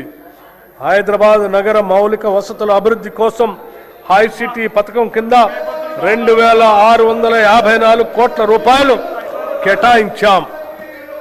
హైడ్రా సంస్థ ప్రజా ఆస్తుల రక్షణ మరియు విపత్తు నిర్వహణ కోసం స్థాపించబడింది. ఇప్పటి వరకు 1045 ఎకరాల ప్రభుత్వ భూమిని ఆక్రమణ నుండి తిరిగి స్వాధీనం చేసుకుంది. వీటి విలువ సుమారు 60,000 కోట్లుగా ఉంటుంది. ఇటీవల బతుకమ్మ కుంట, నల్ల చెరువు, బమ్రుక్ ఉద్దీన్ దౌలా చెరువులను పునరుద్ధరించాం. ఈ చెరువుల భవిష్యత్తులో అభివృద్ధి కేంద్రాలుగా మారి లేక్ ఎకానమీని పెంపొందించడంలో సహాయపడతాయి. వర్షాకాలంలో వరదలు నివారించేందుకు కాలువలు, నాలాలు శుభ్రపరిచే పనులు చేపట్టబడ్డాయి. చెరువుల సంరక్షణకు సీసీటీవీ వ్యవస్థలు ఏర్పాటు చేస్తున్నాము. నగర రవాణా మౌలిక వసతుల అభివృద్ధి కోసం హెచ్ఎండిఏ పలు ప్రాజెక్టులు అమలు చేస్తుంది. దీనిలో భాగంగా ఎలివేటెడ్ కారిడార్లు ప్యారడైజ్ నుండి షామీర్పేట వరకు, ప్యారడైజ్ నుంచి డైరీ ఫారం రోడ్డు వరకు, ఐసీసీ నుండి శిల్పా లేఅవుట్ ఫ్లైఓవర్ వరకు నిర్మిస్తున్నాం. అంతేకాకుండా కురిమిడ వద్ద ఎకో టూరిజం ప్రాజెక్ట్, ఓఆర్ఆర్ నుండి RRRతో కలిపి రేడియల్ రోడ్ల నిర్మాణానికి, రహదారి విస్తరణ, స్కై వాకులు వంటి అభివృద్ధి పనులు చేపడుతున్నాం. ఓఆర్ఆర్ని త్రిపురాలతో కలిపే రేడియల్ రోడ్ల నిర్మాణంలో ఉన్నాయి. హైదరాబాద్ పాత నగర ప్రాంతంలో చారిత్రాత్మక కట్టడాల సంరక్షణ, చార్మినార్, లాడ్ బజార్ ప్రాంతాల అభివృద్ధి, పాదచారుల సదుపాయాలు మెరుగుదల వంటి కార్యక్రమాలు చేపడుతున్నాం. హైదరాబాద్ మెట్రో రైలు ప్రస్తుతం రోజుకు సుమారు 5 లక్షల ప్రయాణికులకి సేవలు అందిస్తుంది. ఈ సౌకర్యాన్ని పాత బస్తీకి విస్తరించడంతో పాటు మెట్రో ఫేజ్ 2 కింద కొత్త కారిడార్లు నిర్మించి నెట్వర్క్ను విస్తరించే ప్రణాళికను ప్రభుత్వం రూపొందించింది. హైదరాబాద్ మహానగరానికి జీవనాడిగా ఉన్న హైదరాబాద్ మెట్రో రైలు ప్రాజెక్ట్ని ఎల్ఎన్టీ సంస్థ నుంచి తెలంగాణ ప్రభుత్వం తన ఆధీనంలోకి తీసుకోవాలని నిర్ణయం తీసుకోవటం రాష్ట్ర రవాణా చరిత్రలో ఒక సాహసోపేతమైన ప్రజా అనుకూలమైన నిర్ణయం. వేగంగా విస్తరిస్తున్న హైదరాబాద్ నగరంలో పాత బస్తీ, శంషాబాద్ విమానాశ్రయం, హైటెక్ సిటీ దాటి ఇతర ప్రాంతాలకు మెట్రో విస్తరణ ఫేజ్ 2, ఫేజ్ 3 అత్యవసరంగా మారింది. మూసీ నది పునరుద్ధరణ కోసం 55 కిలోమీటర్ల పరిధిలో భారీ అభివృద్ధి ప్రణాళిక చేపడుతున్నాం. ఈ ప్రాజెక్టుకు మొదటి దశ ఉస్మాన్ సాగర్ మరియు హిమాయత్ సాగర్ నుంచి గాంధీ సరోవర్ వరకు ఉంటుంది. ఈ మూసీ పునరుద్ధరణలో భాగంగా గోదావరి ప్రాజెక్టు ద్వారా 2.5 టీఎంసీల నీరు మూసీకి అందించబడుతుంది. 45 ఎస్టీపీలు ఇప్పటికే పనిచేస్తుండగా అదనంగా మరో 39 ఎస్టీపీలు మంజూరు చేయగా వివిధ దశల్లో నిర్మాణంలో ఉన్నాయి. ఈసీ మరియు మూసీ నదుల సంగమ ప్రదేశంలో ప్రభుత్వం ప్రతిష్టాత్మక గాంధీ సరోవర్ ప్రాజెక్టుని అభివృద్ధి చేస్తుంది. ఇందులో నదిని శుభ్రపరిచే పనులు, వరద నియంత్రణ, రివర్ ఫ్రంట్ అభివృద్ధి, ప్రజలకు వినోద సదుపాయాలు ఏర్పాటు చేయటం ఉన్నాయి. మూసీ నది బఫర్ జోన్లో ఉన్న ప్రజలకి ఎటువంటి ఇబ్బంది లేకుండా మానవీయ కోణంలో వారికి పునరావాసం కల్పిస్తాం. మా ప్రభుత్వం హైదరాబాద్ మరియు హైదరాబాద్ చుట్టూ పక్కల వివిధ మౌలిక సదుపాయాల అభివృద్ధి గురించి వివిధ సంస్థల ద్వారా సుమారు 43,592 కోట్ల 88 లక్షల రూపాయల పనులను మంజూరు చేసింది. వాటిలో ఇప్పటికే 24,752 కోట్ల రూపాయల పనులు ప్రారంభమయ్యాయి. మిగిలిన త్వరలో చేపడతాం. ఈ బడ్జెట్లో పురపాలక మరియు పట్టణాభివృద్ధి శాఖకు 17,907 కోట్ల రూపాయలు ప్రతిపాదిస్తున్నాం. శాంతి భద్రతల పరిరక్షణ, రాష్ట్రంలో శాంతి భద్రతల పరిరక్షణ ప్రభుత్వం అత్యంత ప్రాధాన్యతనిస్తుంది. సంఘ వ్యతిరేక కార్యక్రమాలను నిలువరించడంలో పోలీసు శాఖ మంచి ఫలితాలు కనపరుస్తుంది. డ్రగ్స్ పై ఉక్కుపాతం మోపేందుకు, రాష్ట్రాన్ని మాదక ద్రవ్యాల ముప్పు నుంచి రక్షించేందుకు ప్రభుత్వం ఈగల్ అనే ప్రత్యేక దళాన్ని ఏర్పాటు చేసింది. మాదక ద్రవ్యాలు తయారు చేస్తున్న 15 రహస్య ఫ్యాక్టరీలు, ప్రయోగశాలను గుర్తించి నిర్మూలించింది. అంతర్రాష్ట్ర డ్రగ్ రవాణాను అరికట్టేందుకు ముఖ్య మార్గాల్లో జాయింట్ చెక్ పోస్టులు, సీసీటీవీ పర్యవేక్షణ ఏర్పాటు చేశాం. దర్యాప్తు సామర్థ్యాన్ని పెంచేందుకు ప్రత్యేక నార్కోటిక్ ఫోరెన్సిక్ ప్రయోగశాల కూడా స్థాపించాం. డ్రగ్స్ వినియోగాన్ని తగ్గించేందుకు రాష్ట్ర వ్యాప్తంగా డీ అడిక్షన్ కేంద్రాలు ఏర్పాటు చేయటమే కాకుండా విద్యా సంస్థల్లో 4,729 యాంటీ డ్రగ్ కమిటీలు, 20,989 ప్రహరీ క్లబ్స్ ఏర్పాటు చేసి యువతలో అవగాహన పెంపొందిస్తున్నాం. నక్సలిజం పునరావాసం, నక్సలిజాన్ని గత ప్రభుత్వం, ప్రస్తుత కేంద్ర ప్రభుత్వం కేవలం శాంతి భద్రతల సమస్యగానే పరిగణించి పోలీసు సైనిక బలగాలతో అణిచివేసే ప్రయత్నం చేశాయి.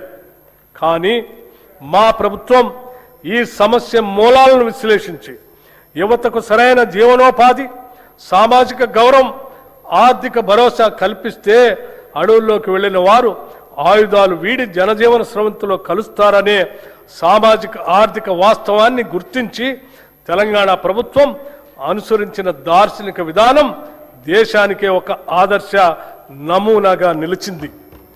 తెలంగాణ రాష్ట్రం ఏర్పడిన తర్వాత 2014-2023 వరకు 347 మంది మావోయిస్టులు లొంగిపోగా మా ప్రభుత్వం ఏర్పడిన 2023 డిసెంబర్ 7 నుండి 2026 మార్చి 8 వరకు 732 మంది వివిధ స్థాయి క్యాడర్ మావోయిస్టులు లొంగిపోయారు. నక్సలిజం పుట్టుకు కారణమైన ఫ్యూడలిస్టిక్ సామాజిక ఆర్థిక అసమానతలను రూపుమాపటం ద్వారానే నక్సలిజం ఉద్యమానికి ముగింపు పలకగలమని తెలంగాణ రాష్ట్రం నిరూపించింది. సమగ్ర సంక్షేమం, ఉపాధి ద్వారానే నిజమైన సామాజిక మార్పు సాధ్యం అని మన తెలంగాణ రాష్ట్రం దేశానికి మార్గదర్శనం చేసింది. ఈ బడ్జెట్లో హోంశాఖకు 11,907 కోట్ల రూపాయలు ప్రతిపాదిస్తున్నాము. ఆలయాల అభివృద్ధి, తెలంగాణ సాంస్కృతిక ఆధ్యాత్మిక వారసత్వాన్ని కాపాడేందుకు ప్రభుత్వం ప్రత్యేక చర్యలు తీసుకుంటుంది. రాష్ట్రంలో ఆధ్యాత్మిక పర్యాటక అభివృద్ధికి, భక్తులకు మెరుగైన సౌకర్యాలు కల్పించేందుకు భద్రాచలం, కాళేశ్వరం, వేములవాడ, ధర్మపురి వంటి దేవాలయ అభివృద్ధి పైన ప్రత్యేక దృష్టి సారించి తగు నిధులను కూడా మంజూరు చేస్తున్నాం. ప్రసిద్ధి చెందిన రాజన్న దేవాలయాన్ని పూర్తి స్థాయి ఆధ్యాత్మిక కేంద్రంగా అభివృద్ధి చేస్తున్నాం. గోదావరి పుష్కరాలు 12 ఏళ్లకు ఒకసారి అత్యంత పవిత్రంగా జరుపుకునే గోదావరి పుష్కరాలు తెలంగాణ రాష్ట్రంలో 2027 జూన్ 26 నుండి జూలై 7 వరకు జరగనున్నాయి. ఈ పవిత్ర దినాల్లో సుమారు 8 కోట్ల మంది భక్తులు పుణ్యస్థానాలు ఆచరిస్తారని ప్రభుత్వం అంచనా వేస్తుంది. ఈ నేపథ్యంలో తెలంగాణ సంస్కృతి ఉట్టి పడేలా కుంభమేళా తరహాలో ఈ పుష్కరాలను ప్రతిష్టాత్మకంగా నిర్వహించేందుకు రాష్ట్ర ప్రభుత్వం సన్నాహాలు చేస్తుంది. ఈ పుష్కరాల నిర్వహణ మరియు రోడ్ల విస్తరణ, కొత్త ఘాట్ల నిర్మాణం, దేవాలయాల అభివృద్ధి వంటి మౌలిక సదుపాయాల అభివృద్ధి ఏర్పాట్లను పర్యవేక్షించడానికి గౌరవ మంత్రివర్యులు శ్రీ డి శ్రీధర్ బాబు గారి నేతృత్వంలో ఒక ప్రత్యేక కేబినెట్ సబ్ కమిటీని ప్రభుత్వం ఏర్పాటు చేసింది. భక్తులకు సౌకర్యవంతమైన దర్శనం, భద్రత, రద్దీ నియంత్రణ కోసం ఆధునిక సాంకేతికను వినియోగించే చర్యలు తీసుకుంటుంది. ఈ గోదావరి పుష్కరాల నిర్వహణ కొరకు ఈ బడ్జెట్లో 500 కోట్ల రూపాయలు ప్రతిపాదిస్తున్నాం. ఆధ్యాత్మిక పర్యాటక అభివృద్ధి.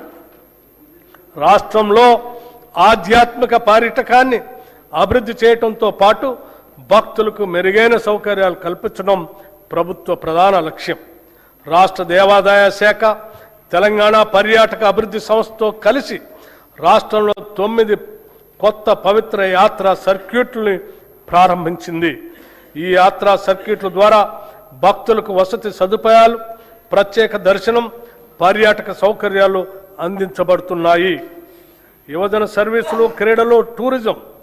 యువతే రాష్ట్ర భవిష్యత్తుకు మార్గనిర్దేశకులు. వారిలో నైపుణ్యాభివృద్ధిని పెంపొందించి పారదర్శక నియామక ప్రక్రియ ద్వారా ఉపాధి అవకాశాలను పెంపొందిస్తున్నాం. గత ఏడాది డిసెంబర్ 13, 2025న ఉప్పల్ రాజీవ్ గాంధీ అంతర్జాతీయ స్టేడియం ఒక అపూర్వ ఘట్టానికి వేదికైంది. ప్రపంచ ఫుట్బాల్ దిగ్గజం లియోనెల్ మెస్సీని మన హైదరాబాద్ గడ్డపైకి తీసుకురావటం మన ప్రభుత్వ దార్శనికతకు, క్రీడల పట్ల ఉన్న చిత్తశుద్ధికి నిదర్శనం.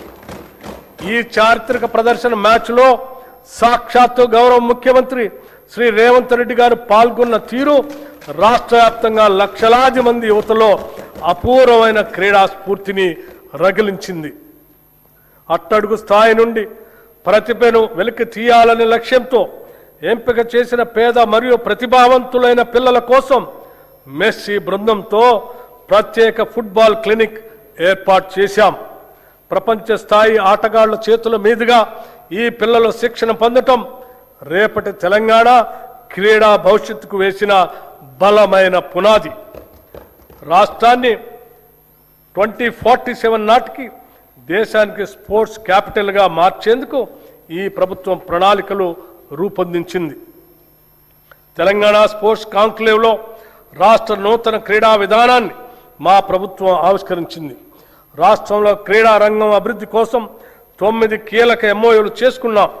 వివిధ క్రీడల్లో ప్రత్యేక శిక్షణతో పాటు క్రీడాకారులు మానసికంగా, శారీరకంగా దృఢంగా ఉండేందుకు వీలుగా చర్యలు చేపట్టాం.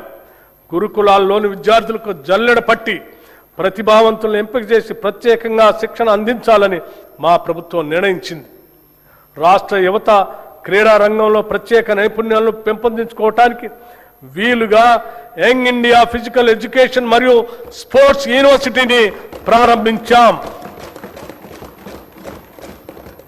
హైదరాబాద్ నగరంలోని గచ్చిబౌలి జిఎంసి బాలయోగి హాకీ మైదానంలో ప్రతిష్టాత్మక మహిళల హాకీ వరల్డ్ కప్ క్వాలిఫైయర్స్కు ఆతిథ్యం ఇవ్వటం తెలంగాణ రాష్ట్రానికి దక్కిన అరుదైన గౌరవం. 8 దేశాలకు చెందిన క్రీడాకారులు పాల్గొన్న ఈ అంతర్జాతీయ టోర్నమెంట్ కోసం తెలంగాణ ప్రభుత్వం స్టేడియాన్ని అంతర్జాతీయ ప్రమాణాలకు అనుగుణంగా మరింత తీర్చిదిద్ది విజయవంతంగా నిర్వహించింది. భారత మహిళలు హాకీ టీం ప్రపంచ కప్కి అర్హత సాధించింది. నూతన క్రీడా విధానం చిన్న వయసులోనే అట్టడుగు స్థాయి నుండి ప్రతిభావంతులను గుర్తించి వారిని ఉన్నతంగా తీర్చిదిద్దే లక్ష్యంగా పనిచేస్తుంది.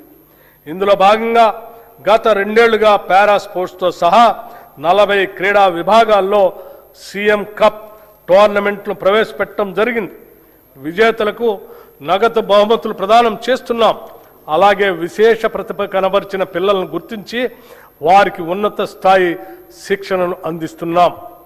టూరిజం పాలసీ తెలంగాణ రాష్ట్రంలో పర్యాటక రంగాన్ని సమగ్రంగా అభివృద్ధి చేయడానికి మా ప్రభుత్వం తెలంగాణ టూరిజం పాలసీ 2025-2030ని ప్రకటించి అమలు చేస్తుంది. ఈ పర్యాటక విధానం ద్వారా రాష్ట్రంలో పెట్టుబడులను ఆకర్షించడం, ఉపాధి అవకాశాలను విస్తరించడం మరియు స్థానిక కళలు, సంస్కృతి, సాంప్రదాయాలను ప్రపంచానికి పరిచయం చేయటం లక్ష్యంగా పెట్టుకున్నాం. ఈ విధానానికి ప్రైవేట్ రంగం నుండి విశేష స్పందన లభించింది. తద్వారా 25,000 కోట్ల రూపాయల పైగా పెట్టుబడులు ప్రతిపాదనల దశల్లో ఉన్నాయి. చరిత్రలో మొదటిసారిగా హైదరాబాద్లో మిస్ వరల్డ్ పోటీలు నిర్వహించడంతో ప్రపంచ దృష్టిని హైదరాబాద్ ఆకర్షించింది. ఈ బడ్జెట్లో పర్యాటక రంగానికి 1,224 కోట్ల రూపాయలు ప్రతిపాదిస్తున్నాం. గౌరవ అధ్యక్ష, బడ్జెట్ అంటే కేవలం సంఖ్యలు, అక్షరాలు మాత్రమే కాదు. మన జీవితం, మన భవిష్యత్తు. కలలు కనే యువతకు భవిష్యత్తుపై ఆశ కల్పించటం, ఆసరా కోసం చూసే బలహీనల్ని ఆదుకోవటం, నీడలేని వారికి నీడ కల్పించటం, పంట పొలాలకి నీళ్లు పారించటం, ఫల సహాయం పెంచటం, కష్టపడే వారికి పని కల్పించటం, ఇష్టపడేలా పాలన అందించటం. ఒక్క మాటలో చెప్పాలంటే నేను ప్రతిపాదిస్తున్న ఈ బడ్జెట్ తెలంగాణ ప్రజల ఆశా దీపం. అభివృద్ధికి, సంక్షేమానికి పెద్దపీట వేసి ఆర్భాటాలకు పోకుండా ఆర్థిక క్రమశిక్షణకు ప్రాధాన్యతనిస్తూ ఇది తెలంగాణ రాష్ట్ర ప్రజల ఆకాంక్షల ప్రతిరూపం. పీడిత, తాడిత, బడుగు, బలహీన వర్గాల అభ్యున్నతికి ఇస్తున్న భరోసా. ఒకవైపు ఆర్థిక పరమైన ఒడిదుడుకులు ఎన్ని ఎదురైనా అభివృద్ధి, సంక్షేమ కార్యక్రమాలకు ఏమాత్రం నిధులు కొరత రాకుండా ఈ బడ్జెట్ను సమతుల్యంగా రూపొందించాం. పన్నుల భారంతో సామాన్యుడిపైన భారం మోపకుండా ఉన్న వనరులను సద్వినియోగం చేస్తూ కొత్త సంపదను సృష్టించి దానిని ప్రజలకు పంచడమే మా ప్రజా ప్రభుత్వ ఆర్థిక విధానం.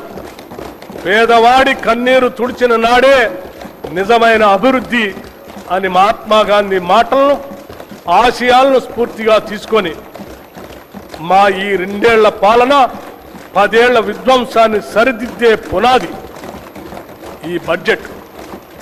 ఈ పునాదిపై ఒక సుందరమైన, సుసంపన్నమైన, ప్రశాంతమైన తెలంగాణ రాష్ట్రాన్ని నిర్మించే బ్లూ ప్రింట్ ఇది.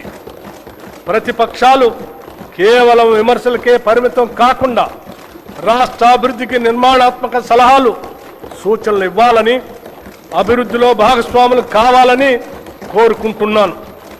2026-27 బడ్జెట్ అంచనాలు 2026-27 ఆర్థిక సంవత్సరానికి మొత్తం వ్యయం 3,24,200